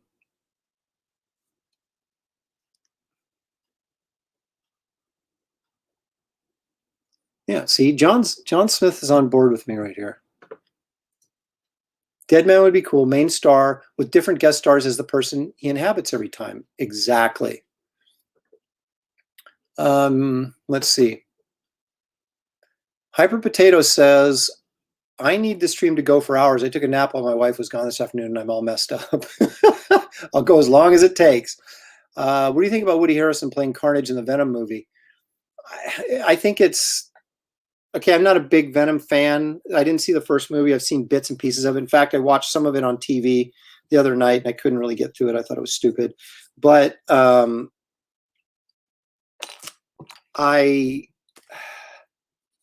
like Woody Harrelson, but I think he's too old. But again, I guess if you're playing that character, it's kind of like it's all CGI anyway, so it doesn't really matter how old he is. But I would have probably gone with somebody younger. I think sometimes when they're trying to put these franchises together, they bring in these actors to play a role, and they don't think beyond that movie, and they always end up, the villain always ends up returning, right? If it's like Michael Keaton as the Vulture, which I didn't mind because I like Michael Keaton and I thought he did a good job, but you're kind of like, okay, well, you're not going to be bringing him back 12 years from now or 3 movies from now because could be too old. So I don't know. I think that sometimes you want to think in those terms, and I don't know that Woody Harrelson, but I think as an actor and his look is probably right for the character, but I'm sure there's younger actors that could have done the same. Those are my thoughts on that. David Williams says, I want to see Etrigan the Demon, Commandy, Challengers of the Unknown, The Outsider, Blue Beetle, and Booster Gold, and other C-list character movies, not wokeified. Well, good luck with that happening anytime soon. Hey, there you go. David agrees with me too. Deadman would be on the top of the list. It's just the whole Deadman character is built for a movie or television show. I mean, just it's actually built better to be a movie or television show than it is a comic book, because it has those sort of television, elements to it, and it can be stretched out over a long period of time if the show is successful. Whereas in a comic book, I think, it's hard when you're not a superhero. If you want an action comic, right, which we don't get a lot of these days, but like the good old days, right? When you got Deadman inhabiting normal people, you're only going to get so much superhero action out of it. So I think that type of character would be better suited in a television show where people are not necessarily looking for that kind of in-your-face superhero action all the time, where it's more character driven.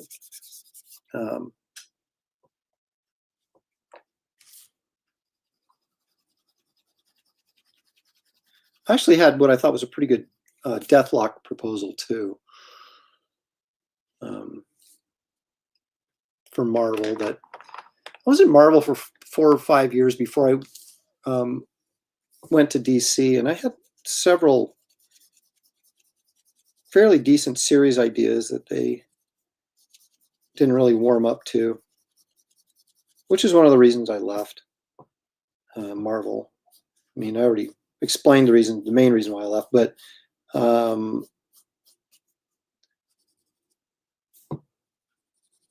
DC or Dan DiDio gave me the opportunity to do some writing, which I did. For those of you who are paying attention, you know, I did the Garbage Man thing, and then I did the Metamorpho miniseries, and then I did the Legends of the Dark Knight story, and then the Sensation Comics Wonder Woman story. So I got to do a fair amount of writing at DC, and that's kind of what I wanted to do. I didn't want to necessarily write a monthly book, but I did have some projects that I wanted,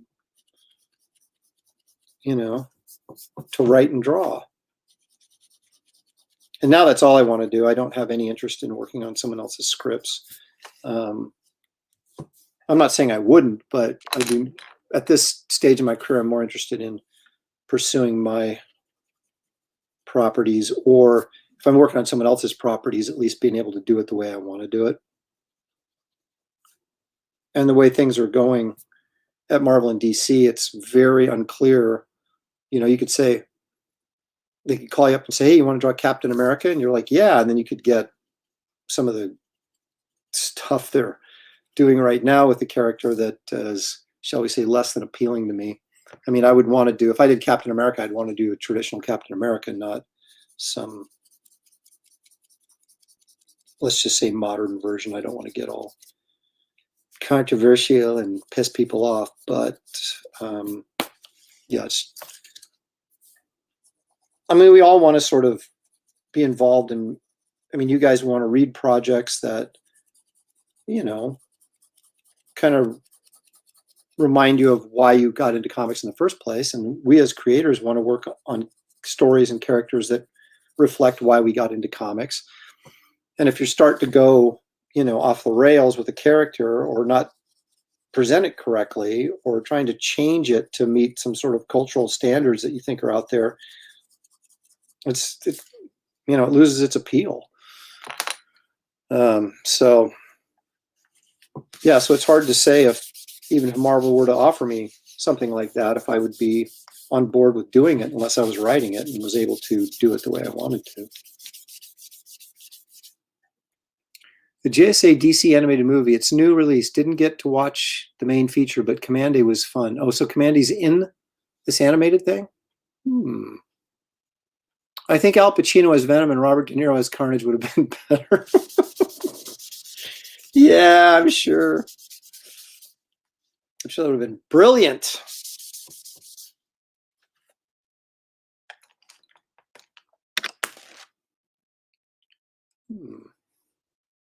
You got your what at Target? Oh, your the DVD.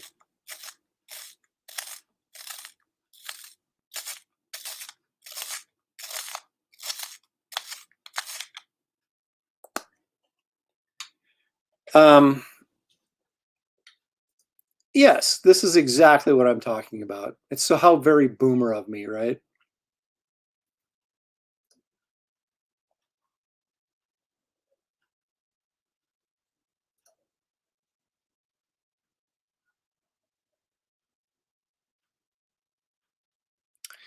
Yes, I think we've lost our traditional heroes, maybe forever. And the interesting thing will be, you guys, as the readers, will you continue to support stuff that isn't what you want it to be just because you always have, or will you be willing to step out and try new stuff that, like, me and David Williams will be producing? That's the question. And we shall see. Because at this point, I'd rather have something new that gives me what I want. You know, for example, a good old-fashioned superhero story that maybe of a superhero I'm unfamiliar with, than of course, well-written and well-drawn, that goes without saying, rather than grab a Captain America comic that is nothing like I want it to be, you know? It's the old adage. We always talk about this. It's like, you give your support to stuff through the money you spend, right? And it's one thing to get on social media and gripe about something, but then if you continue to buy the book even though you don't like it, well, you're not really accomplishing anything. But it's hard to, I also understand that, all of us grew up with these characters. And even though we grew up at, say, different times, we grew up with those characters in a way that they were being represented at the time we grew up with them and liked them. And now they're not that anymore. And it's kind of hard to let go of that stuff because so much of nostalgia is tied, or so much, of nostalgia is tied into those characters. It's not just the characters, it's our nostalgic feelings about those characters. And I actually had sort of a elongated rant on Twitter about this, about why it's so hard for new properties and new characters to take off, is because they don't have the history. And our feelings about those characters are so tied to our youth and this nostalgia factor that, even though Spider-Man's not anything like Spider-Man was when I was reading him when I was a kid, I still love Spider-Man, right? Because I love what he used to be, or what I remember him being. And so it's hard to let go of that and say, well, I'm not going to read Spider-Man anymore because they've totally changed him and he's not what I remember. He's still Spider-Man. So, and it's just as equally as hard to say, oh, here comes this new character by so-and-so. And, it has no, I mean, a lot of us reading comics now obviously are adults. And so you're not going to get that same feeling of nostalgia that you had when you were a kid first picking up a comic book that stays with you through your entire life. When you're buying a new product, now you're judging it simply as an adult. And is this a good story? Is it worth my time reading? Am I getting anything out of it? But you're not getting the same attachment to those new characters. So it's hard. It's hard to get a new product out there. But I think you put it, and the trick is to get it out there and keep it out there long enough so that it can become something that people recognize and identify with. And that's the trick. Here's Komanga. Yep. If only we could have them back like the old days. I mean, it's true. And I'm not saying I don't like new characters, but I have a certain expectation for comic books. What I want my comic books to be and what I don't want them to be. And that's regardless of who the characters are. And, you can't please everybody, obviously, but you should try and please your main audience and not try and create comics for an audience that, quite frankly, doesn't really exist. We're the guys that buy the comics. We're the guys that keep the industry afloat. There's not this teenage girl superhero audience out there. I mean, they want to think there is, but there isn't. I mean, there's girls reading comics, but they're not reading Avengers. They read different titles than us dudes do. And even when I was a kid, and I mean, it's, who knows if any kids are even reading comics anymore. But when I was a kid, like Ms. Marvel came out, right? The only reason I bought the first 4 issues of Ms. Marvel is because John Buscema drew it. I had no interest in female characters when I was, 10 or 11 years old. I wanted, superhero dudes kicking butt. And regardless of what culture tells us, boys and girls, men and women are different and have different tastes, generally speaking. So, and I just think to ignore that is foolish.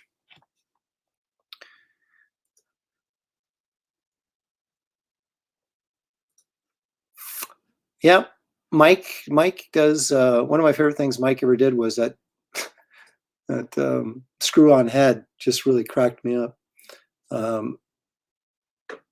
Bread's done. I can smell it all the way over here.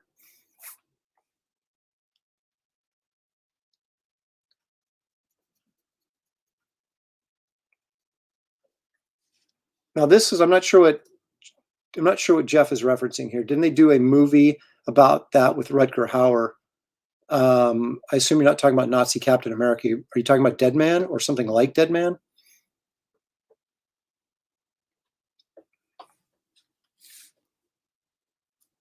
I don't know.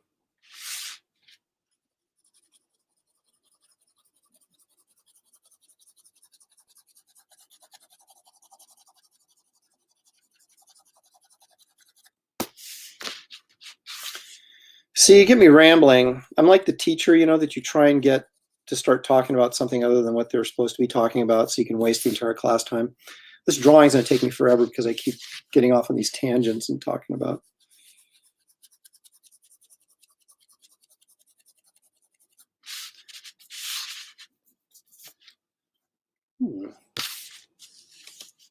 Wonder Woman.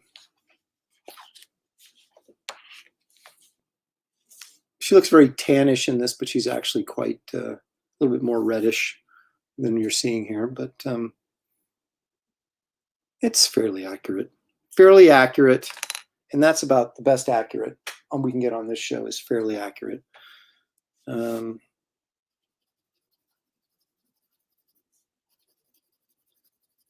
know, if I'd known that I would be coloring this much flesh, I probably wouldn't have picked Wonder Woman.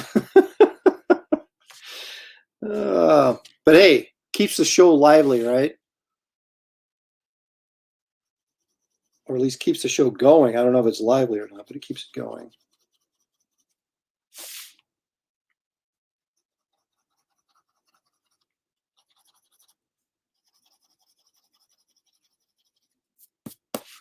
Going back in with a little more mauve. So I can keep those. I probably should be making the shadows more cooler than I am because that's what you do. If the skin is warm, then your shadows are going to be cool, right? But I don't know. I tend to be a warm on warm guy. I'll put a little blue in here. Cool that shadow down a little bit.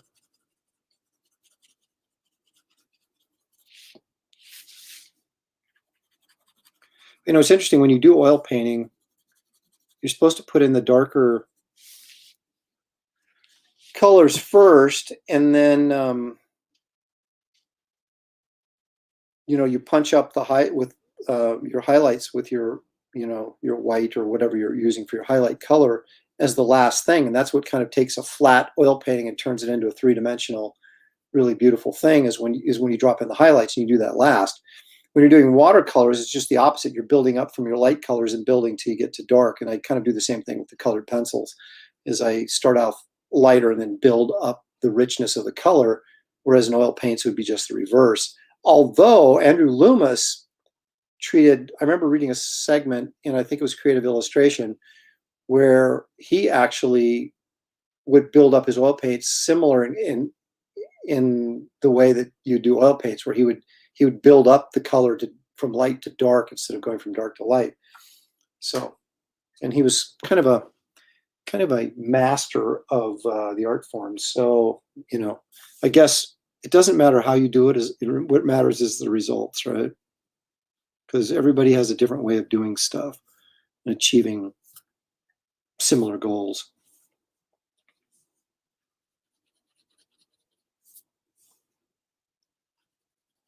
See, the redder I get her skin, and I have to use more red on her cheeks, so we get a little bit of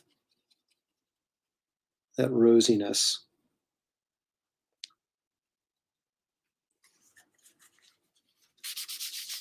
Soften that up with my tissue.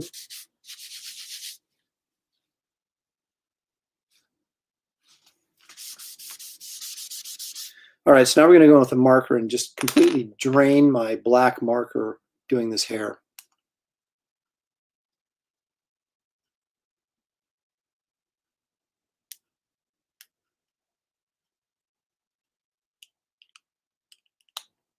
Hyper Potato wants to know how big this is. It's 11 by 14. It's pretty good sized.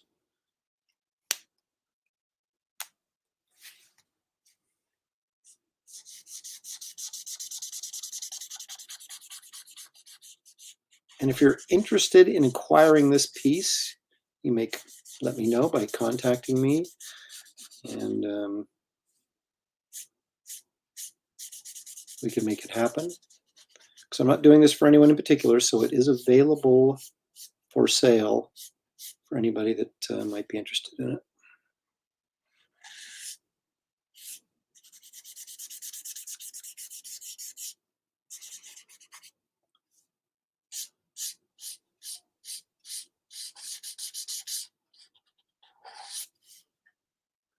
These black markers, man, they're great, but as I had mentioned before, refilling these things is horrific. It's a mess beyond messes generally, at least for me. I'm sure there's people that are quite dainty that do it quite well and don't make a mess, but I'm not one of them. So I'm more apt to throw these away when they get dry than I am to refill them, because they make such a mess when I refill them. Although I did buy a black refill for this pen, so I'm going to try it. But these black inks, they tend to have like more of a, they're thicker, obviously, because they're completely opaque. And so they tend to be more like a varnish, I guess. And so they tend to get really gunky after a while if you don't use them up quick enough.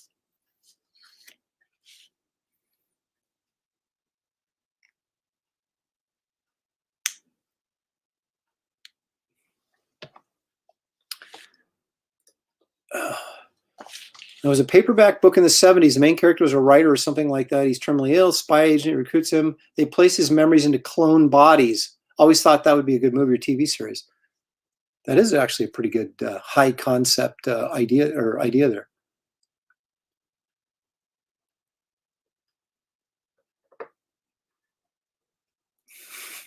Yeah,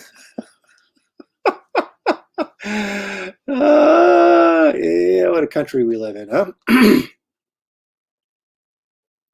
Now, see, there you go, Paul. Thank you very much. You can see that on a. We can put that on a coin.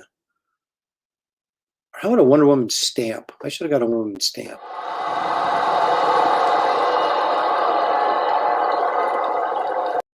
Paul gets a round of applause for that. That was nice. Thank you. Of course the dog wants your bread, Jeff. Of course.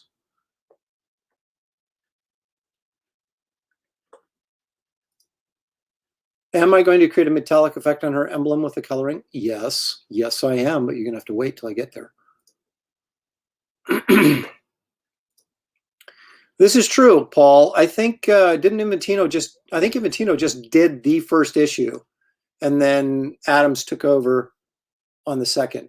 So it was is it 2000 and 205? Strange Adventures 205 was the first, I think, and then Neil Adams took over in 206, but he didn't actually do the cover till the third issue. So Inventino did the cover to the first two issues, and then Adams took over the interior art on the second issue, but then the cover art on the third issue.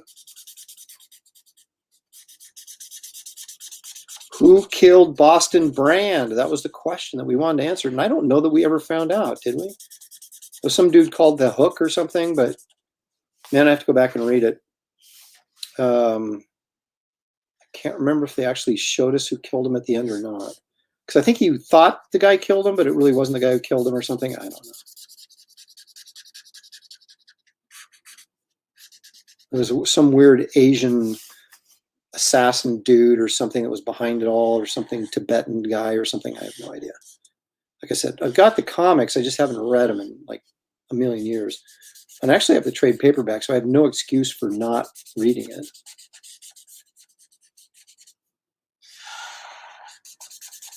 I don't think this black's going to make it all the way through this hair for you. So I'm going to have to make the tough decision. Throw it out or refill it. I'm not going to refill it on the air because that would really be a disaster.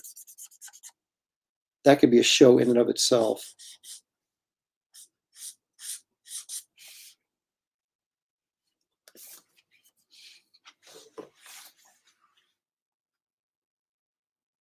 The one-armed man, the fugitive, but better. Yes, that's right.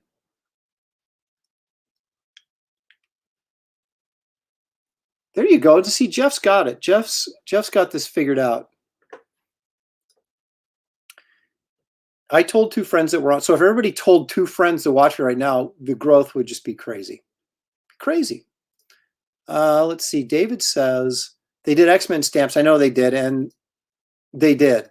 They did Wonder Woman's a long time ago, and I was like kind of hoping that they would use one of my images because it wasn't that long after I had been on the series, but they didn't use one of my images. They used a Garcia Lopez one, which was fine. That was good. I can't remember. I think maybe a Boland one, which was nice too. But then there was some ones that I didn't think were all that fantastic. But maybe I shouldn't say that. I said it.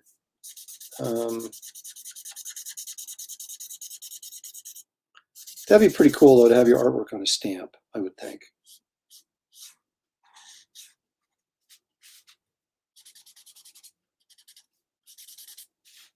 Like Thomas Blackshear. Oh my gosh, those monster stamps he did. Holy smokes. Those are amazing. The Universal Monster stamps from several years ago. Those were just incredible. And he paints in watercolor too. I mean, he paints in oils too, but those were in watercolor, which is pretty amazing. He did this fantastic King Kong print, which I have hanging out on my wall just outside my studio door. And it's all in watercolor, and it's just tremendous. Tremendous.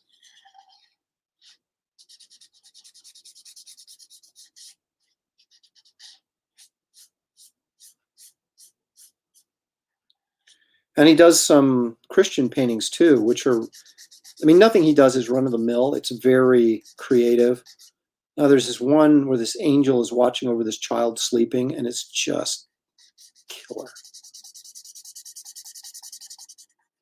I'm surprised actually I haven't bought a print of it because it's so good.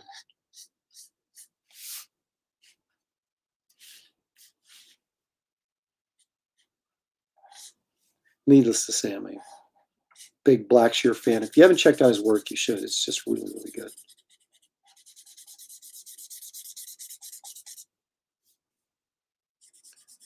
I'm going to somehow make it through this hair with this pen, I think. I'm going to try anyway. Boy, there's a lot of black left to color in. I don't know if this guy's going to make it or not.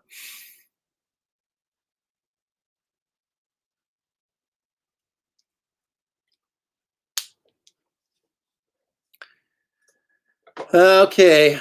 You see, you guys come in here and you start asking for it, and I am not going to disappoint.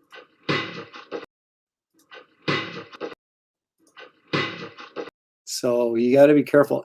And you also, this is now part of the repertoire too. You can get some of this.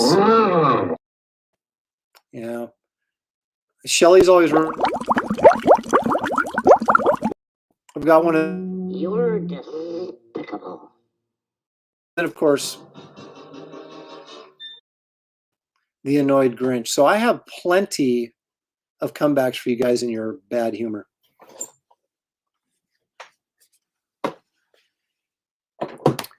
I'll fill it on air. Yeah, everybody loves a good live stream disaster. Can you imagine?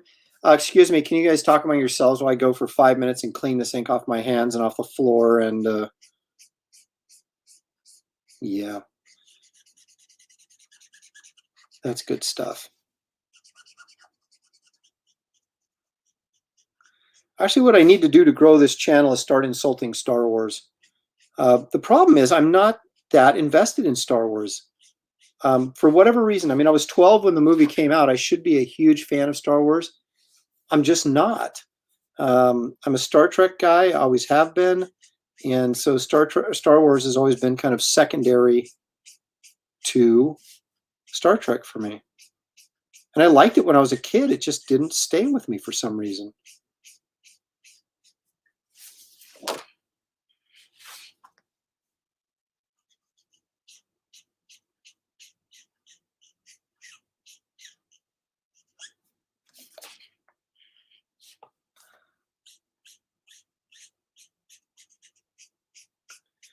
Don't tell anybody, but I actually used these markers to fill in some blacks on some interior pages I just did for that sci-fi story and for the cover too. It's like generally I use a brush, but it's like then you got to clean the brush and then you've got to not make a mess with your ink all over the place. And so I was just like, you know what? So I started using these and I was like, these lay pretty nice. They give a nice black. It doesn't really erase off there and dull up. So I was like, I'll use these. So I did.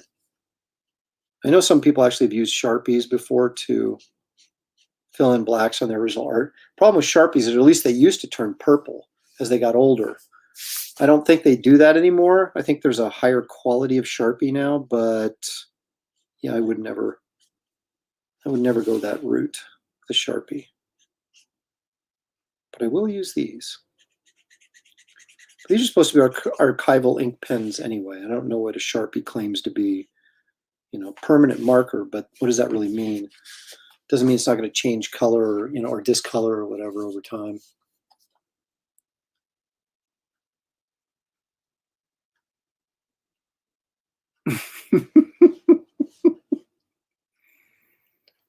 Oh, Mike Miller says I missed the Star Wars outrage boat, so I have to go to something else to I mean, there's plenty of stuff to be outraged about, but I don't know. I've always been of the mind that pissing off half your audience is probably not the best way to make a living.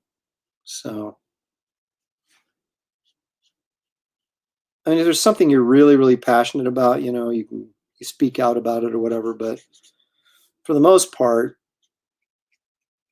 I try to keep my channel about art and comics, and I don't want to necessarily insult anybody I mean, it's tough. It's tough being a professional artist or writer.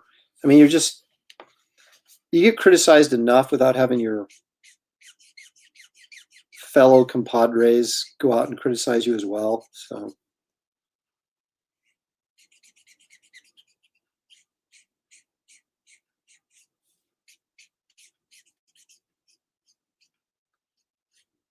And so, although I may be insulting people in my head, I very rarely will say it out loud.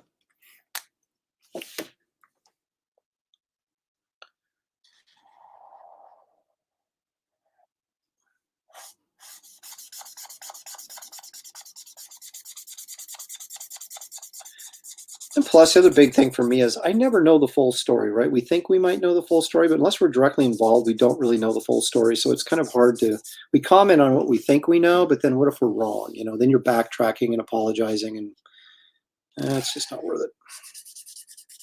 Like what Tom King did to Jay Lee was just, it was ridiculous for him to say what he said about him. And then, what does he do? He has to backtrack because he basically didn't know what he was talking about, making assumptions that weren't true. Well, that's what happens.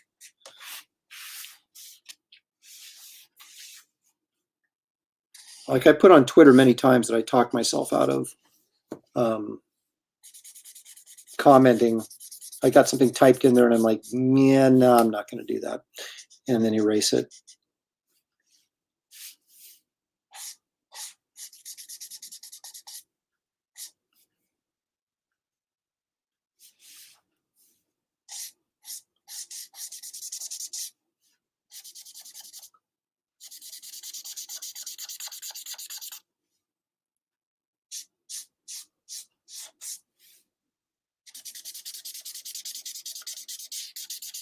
I am bound and determined to make this pen last until I get to the end of her hair.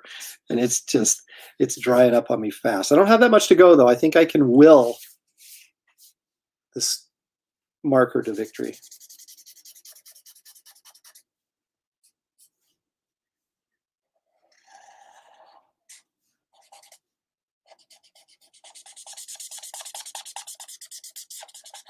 Oh boy, maybe I can't. It's drying up on me. No!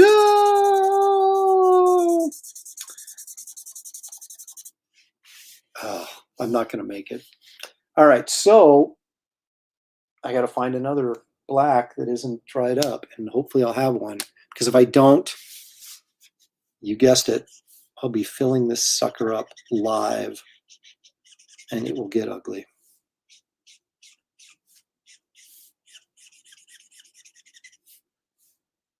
Maybe I've got some ink in this brush part of the pen.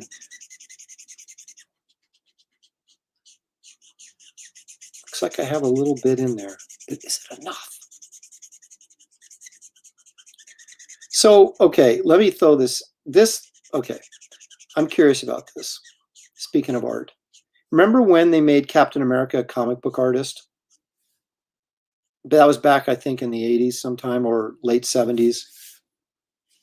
For me, I thought that was the stupidest thing in the world. I can't stand self-reflexive stuff because it's like, I don't know, in that regard. I mean, I like sometimes like if they're doing insider movie type stuff is sometimes kind of fun, but I thought that was the stupidest thing in the world. And then there was recently a story came out. I just saw a couple pages from it where Spider-Man is sitting there talking to Steve Rogers and they're reviewing his comic book pages he's working on before he turns them in. I'm like, dude, come on. Seriously. That annoyed me.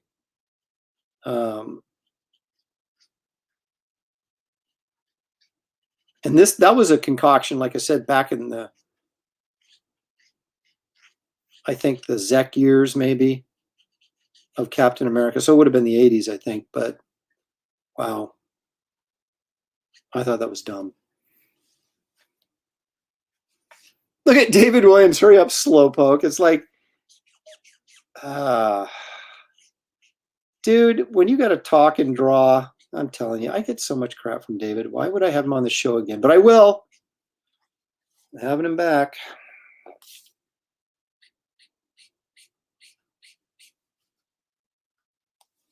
This needs to be fuller up here. You don't want to run out of ink, but then you add more black. That's always a smart thing.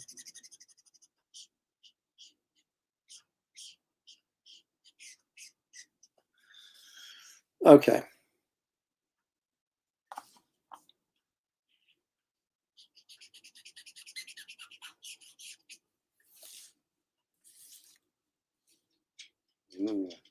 Beautiful.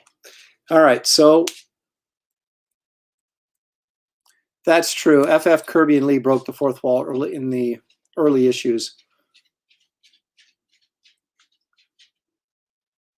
Oh, is that what that was? That was from 2010, that the Spider-Man Cap thing. I just saw it on the internet recently, and I obviously clearly don't keep up with what's going on in comics that I'm not working on. And so I just saw that. Okay, well, then it was lame then. I forgive Kirby and Lee because comics were more, when they did that, it was more sort of, I don't know. They were goofing around a little bit and still trying to figure out what they wanted to do tonal wise, what they could get away with, what they should get away with, what they shouldn't. So, I give them a little bit of leeway for the experimentation. But, for the modern age, I don't know. I just found it silly. Doggone it. All right, so we got to make, and the interesting thing about Wonder Woman is that her bustier and her crown or whatever, tiara, is gold, but her bracelets are silver. That has bugged me forever. And I brought this up when I was drawing Wonder Woman, and I asked them if I could change her bracelets to silver, and they would not let me. They said, nope. That's her thing. As stupid as you may think it is, that's iconic Wonder Woman. We can't change it. So I didn't get to change it, but I would in a second because it makes no sense.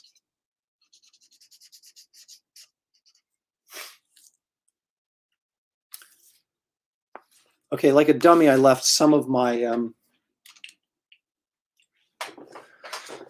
markers over here, so I'm going to go grab them really quickly so I can.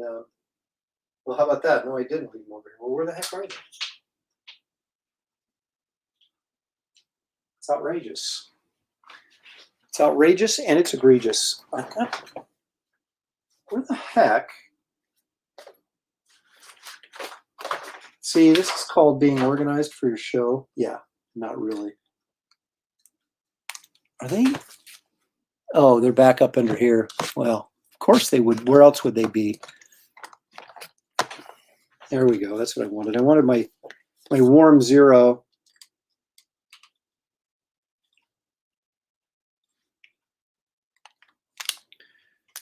So I can blend these darker grays.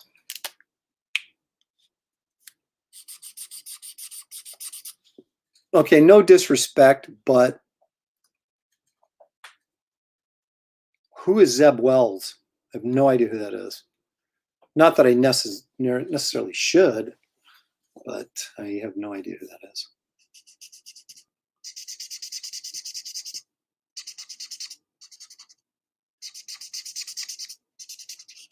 But I can't blame Zeb because that was already a thing. You know, Captain America being a comic book artist was already a thing way before Zeb got a hold of it. I can blame him for bringing it back. If Zeb is a guy, I don't know. I assume he is, or that person is. Okay, I see there's some little shiny metal effects. And we're going to do that down here on her whole bustier. So David's like, hurry up, Slowpoke. I'm almost done. It doesn't seem like it, but I actually am.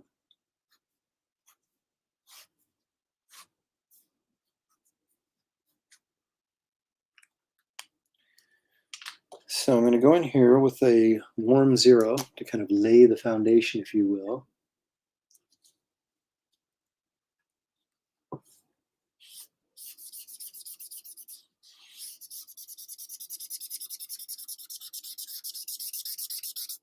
Ugh, great, my warm 0 is almost out.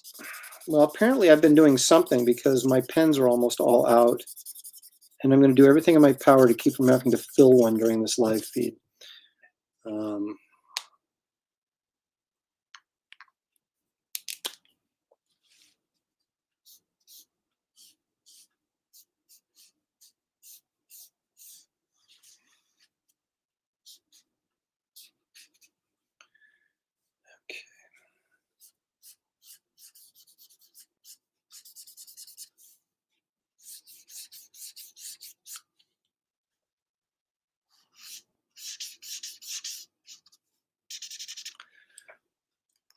I'm going to have to wrap this up pretty quick because I have to go pick my daughter up from work.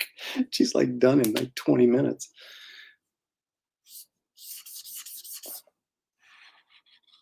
Never let it be said that I don't produce epic live feeds.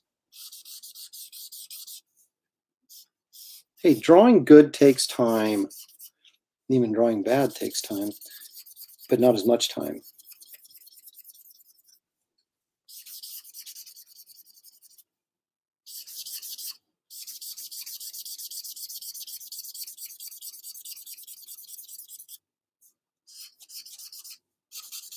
And I'm running out of ink.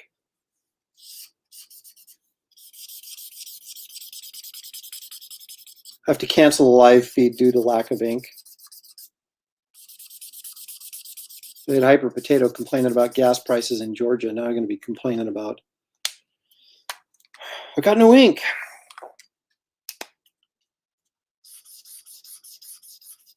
I could have swore I just refilled these two.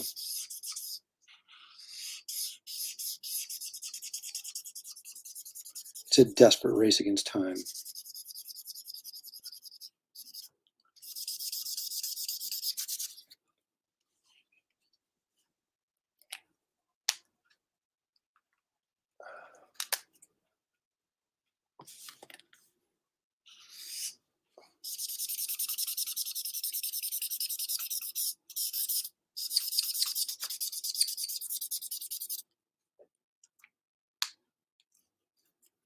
Alrighty.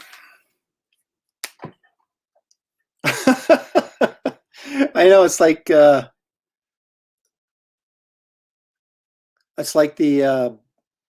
running your fingernails across the chalkboard, right? This is absolutely true.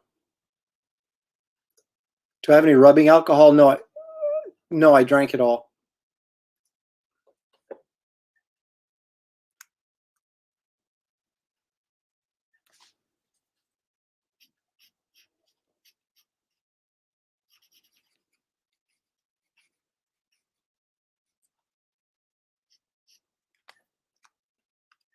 She's coming to life, boys and girls. She's coming to life. We'll get a little blue in her eyes.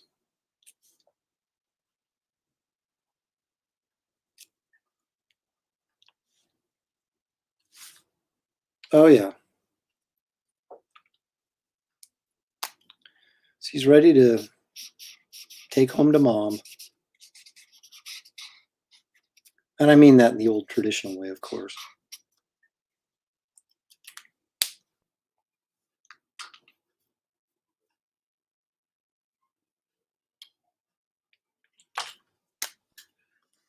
I'm going to go rather bold here. Kind of beef up this outline.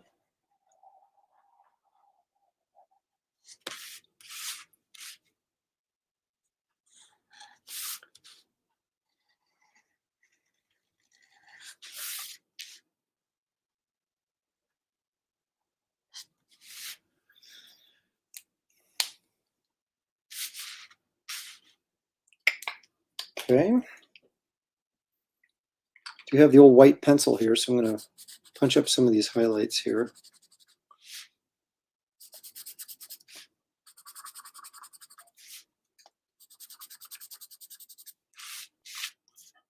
I'll get right in here, maybe. Okay. I want to go in and do a little bit of work on that hair, but not much. I'm going to take a neutral 3 and kind of fill in the gaps here.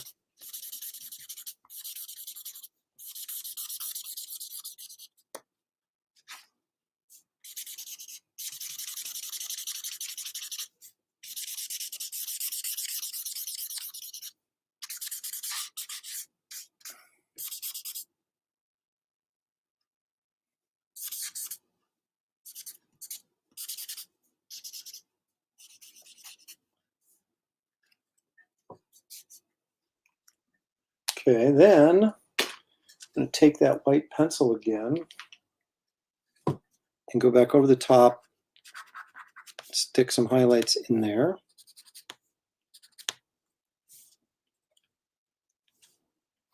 And do this.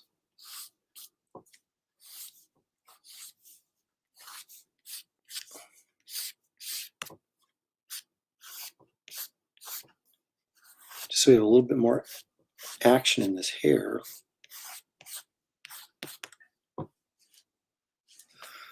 And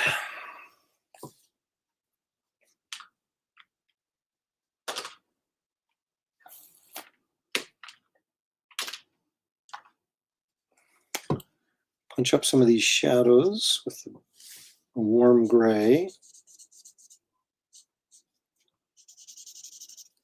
That's right, over the top of the colored pencil. How about that?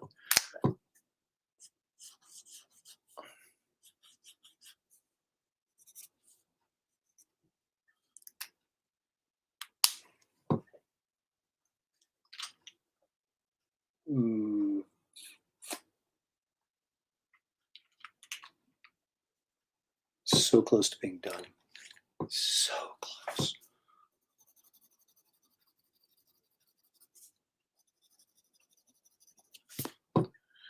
You know, that shadow there's a little too heavy now. So, what do I do with that? There it is. So I'm going to go up, just lighten that up a little bit.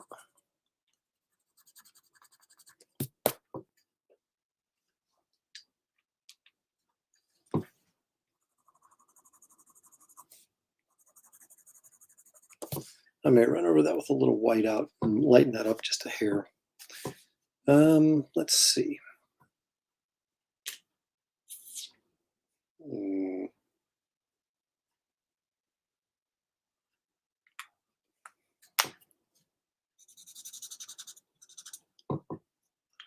That's not what I wanted.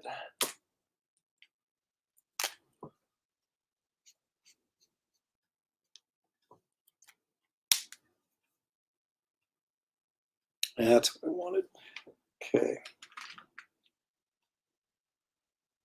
So then to wrap this sucker up, I'm going to take my, where is it?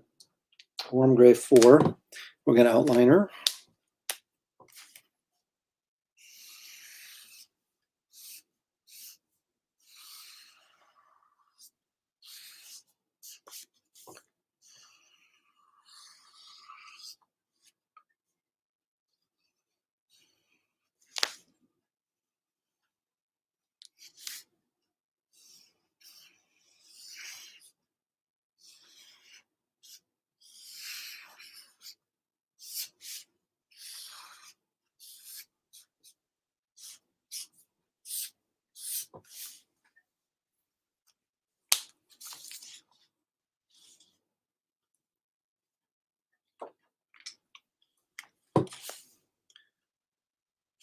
I'm going to beef up these eyelashes a little bit.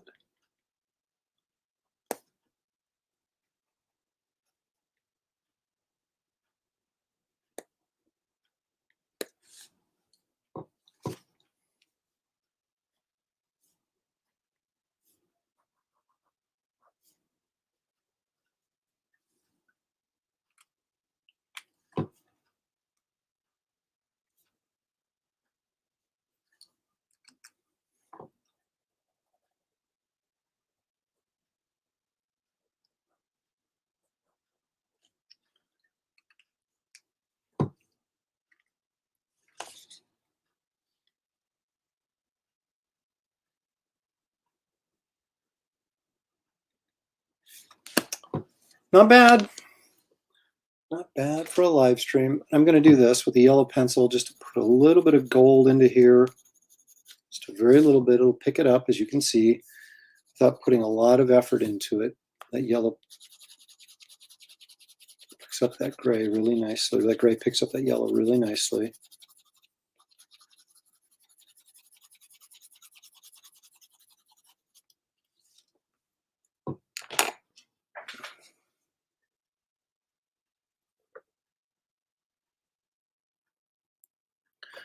Paul says, sign it and get it over with so I can go to bed.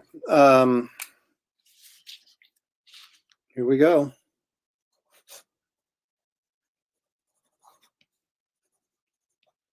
There it is. I will post the scan of this on Facebook. So if you want to check it out, you can check it out there and get a full look at it. This is, again, available for purchase. So anyway, folks, there it is. Wonder Woman.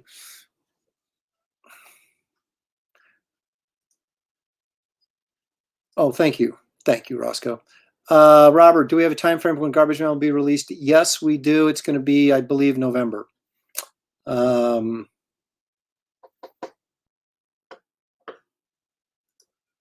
There's some truth in that, man. I got to get out of here in 2 minutes. No.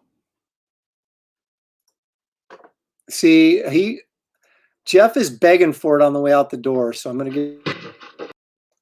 But there you have it. Let me switch to back to me, although certainly not as pleasant to look at as Wonder Woman. But nonetheless, here I am. What another great epic Sunday show. Thank you all for joining me. I love doing this. Glad it's much a better show when Shelley can join in. So, and I'm glad she was able to join us for the first 45 minutes or so of the show. And Robert wants to know what platform it's being released. I can't tell you. I assume it'll be a trade paperback and digital as well, but I won't have that information probably like till June or July when they make the formal announcement that it's coming out. So I'm not even supposed to be talking about it, but I believe in getting you guys ready so you know before it comes out. All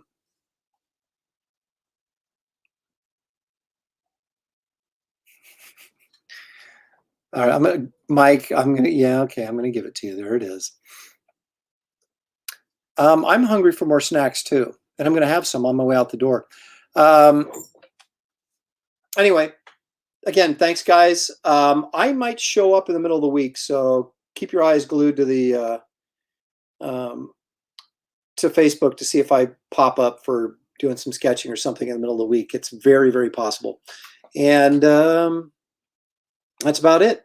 So anyway, I have the Professionals every Thursday with a large group of strange men. And we talk about a variety of topics. So you want to check that out. And you can always go back and look at my videos. I have a ton of them up on YouTube. In fact, let me run this. Shelley didn't want me to say I was desperate for subscribers, but I am. I want to get this thing up to 1,000 subscribers. And if you haven't subscribed, please do so. It helps me out a great deal, or so that's what I'm told. And there you have it. So, yeah, Mike, unlike you, I can't live on the internet. But I do try to get on there when I can.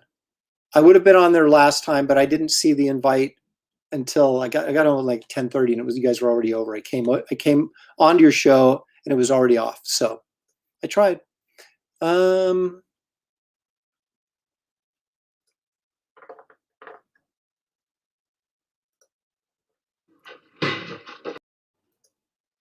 Save your editorial correction for someone who cares. No, it's very possible that I spelled it wrong, and I will go fix it. Yeah, so this is true. I mean, you guys are not letting me out of here, but Mike is on 24/7. It's true. You guys live. Some of you guys live on YouTube, and it's like I can't do it.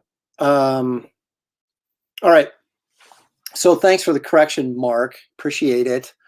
I will go take a look at that and fix it. Anyway, there you have it. That was wow, almost 3 hours, 2.5 hours of goodness. What more could you want for a free live stream? Anyway, we had a big crowd tonight because it was Big Snack Sunday or Super Snack Sunday or whatever I called it. I can't remember. We've been on the air so long, I can't remember what the name of the show is. But thanks. And we will see you guys next time. So let me do the funny thing is, I'll say this. You hit the end of broadcast button on this thing, and it takes like 5 seconds, and it actually ends. So I have to do like a fake freeze frame when I do end of broadcast. So I will do, see you next time.